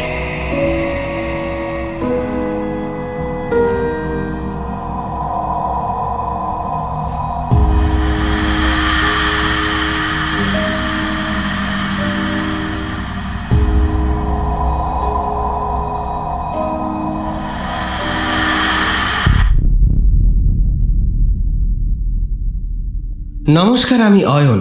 আপনারা শুনছিলেন ব্র্যাম স্টোকারের কালজয়ী উপন্যাস অবলম্বনে ড্র্যাকুলার 2য় পর্ব। এরপর লুসির কি হলো? ভ্যান হেলসিং কি তাকে বাঁচাতে পারল? ওদিকে রেনফিল্ড কার আদেশ পাচ্ছে বারবার? জানতে হলে শুনতে হবে ড্র্যাকুলার 3য় পর্ব। আমাদের আজকের পর্বটি কেমন লাগলো কমেন্ট বক্সে জানিয়ে যেতে ভুলবেন না। যে সমস্ত শ্রোতা বন্ধুরা এখনও আমাদের চ্যানেলটিকে সাবস্ক্রাইব করেননি তারা অতি সত্বর চ্যানেলটি সাবস্ক্রাইব করে বেল আইকন প্রেস করে দিন। আজকের সমগ্র পর্ব পরিচালনায় গল্পকথা টিম, পোস্টার ডিজাইনিং এবং সাউন্ড এডিটিংয়ে আমি অয়ন। দেখা হচ্ছে আগামী সপ্তাহে। ততক্ষণ সুস্থ থাকুন, শুনতে থাকুন গল্পকথা। নমস্কার।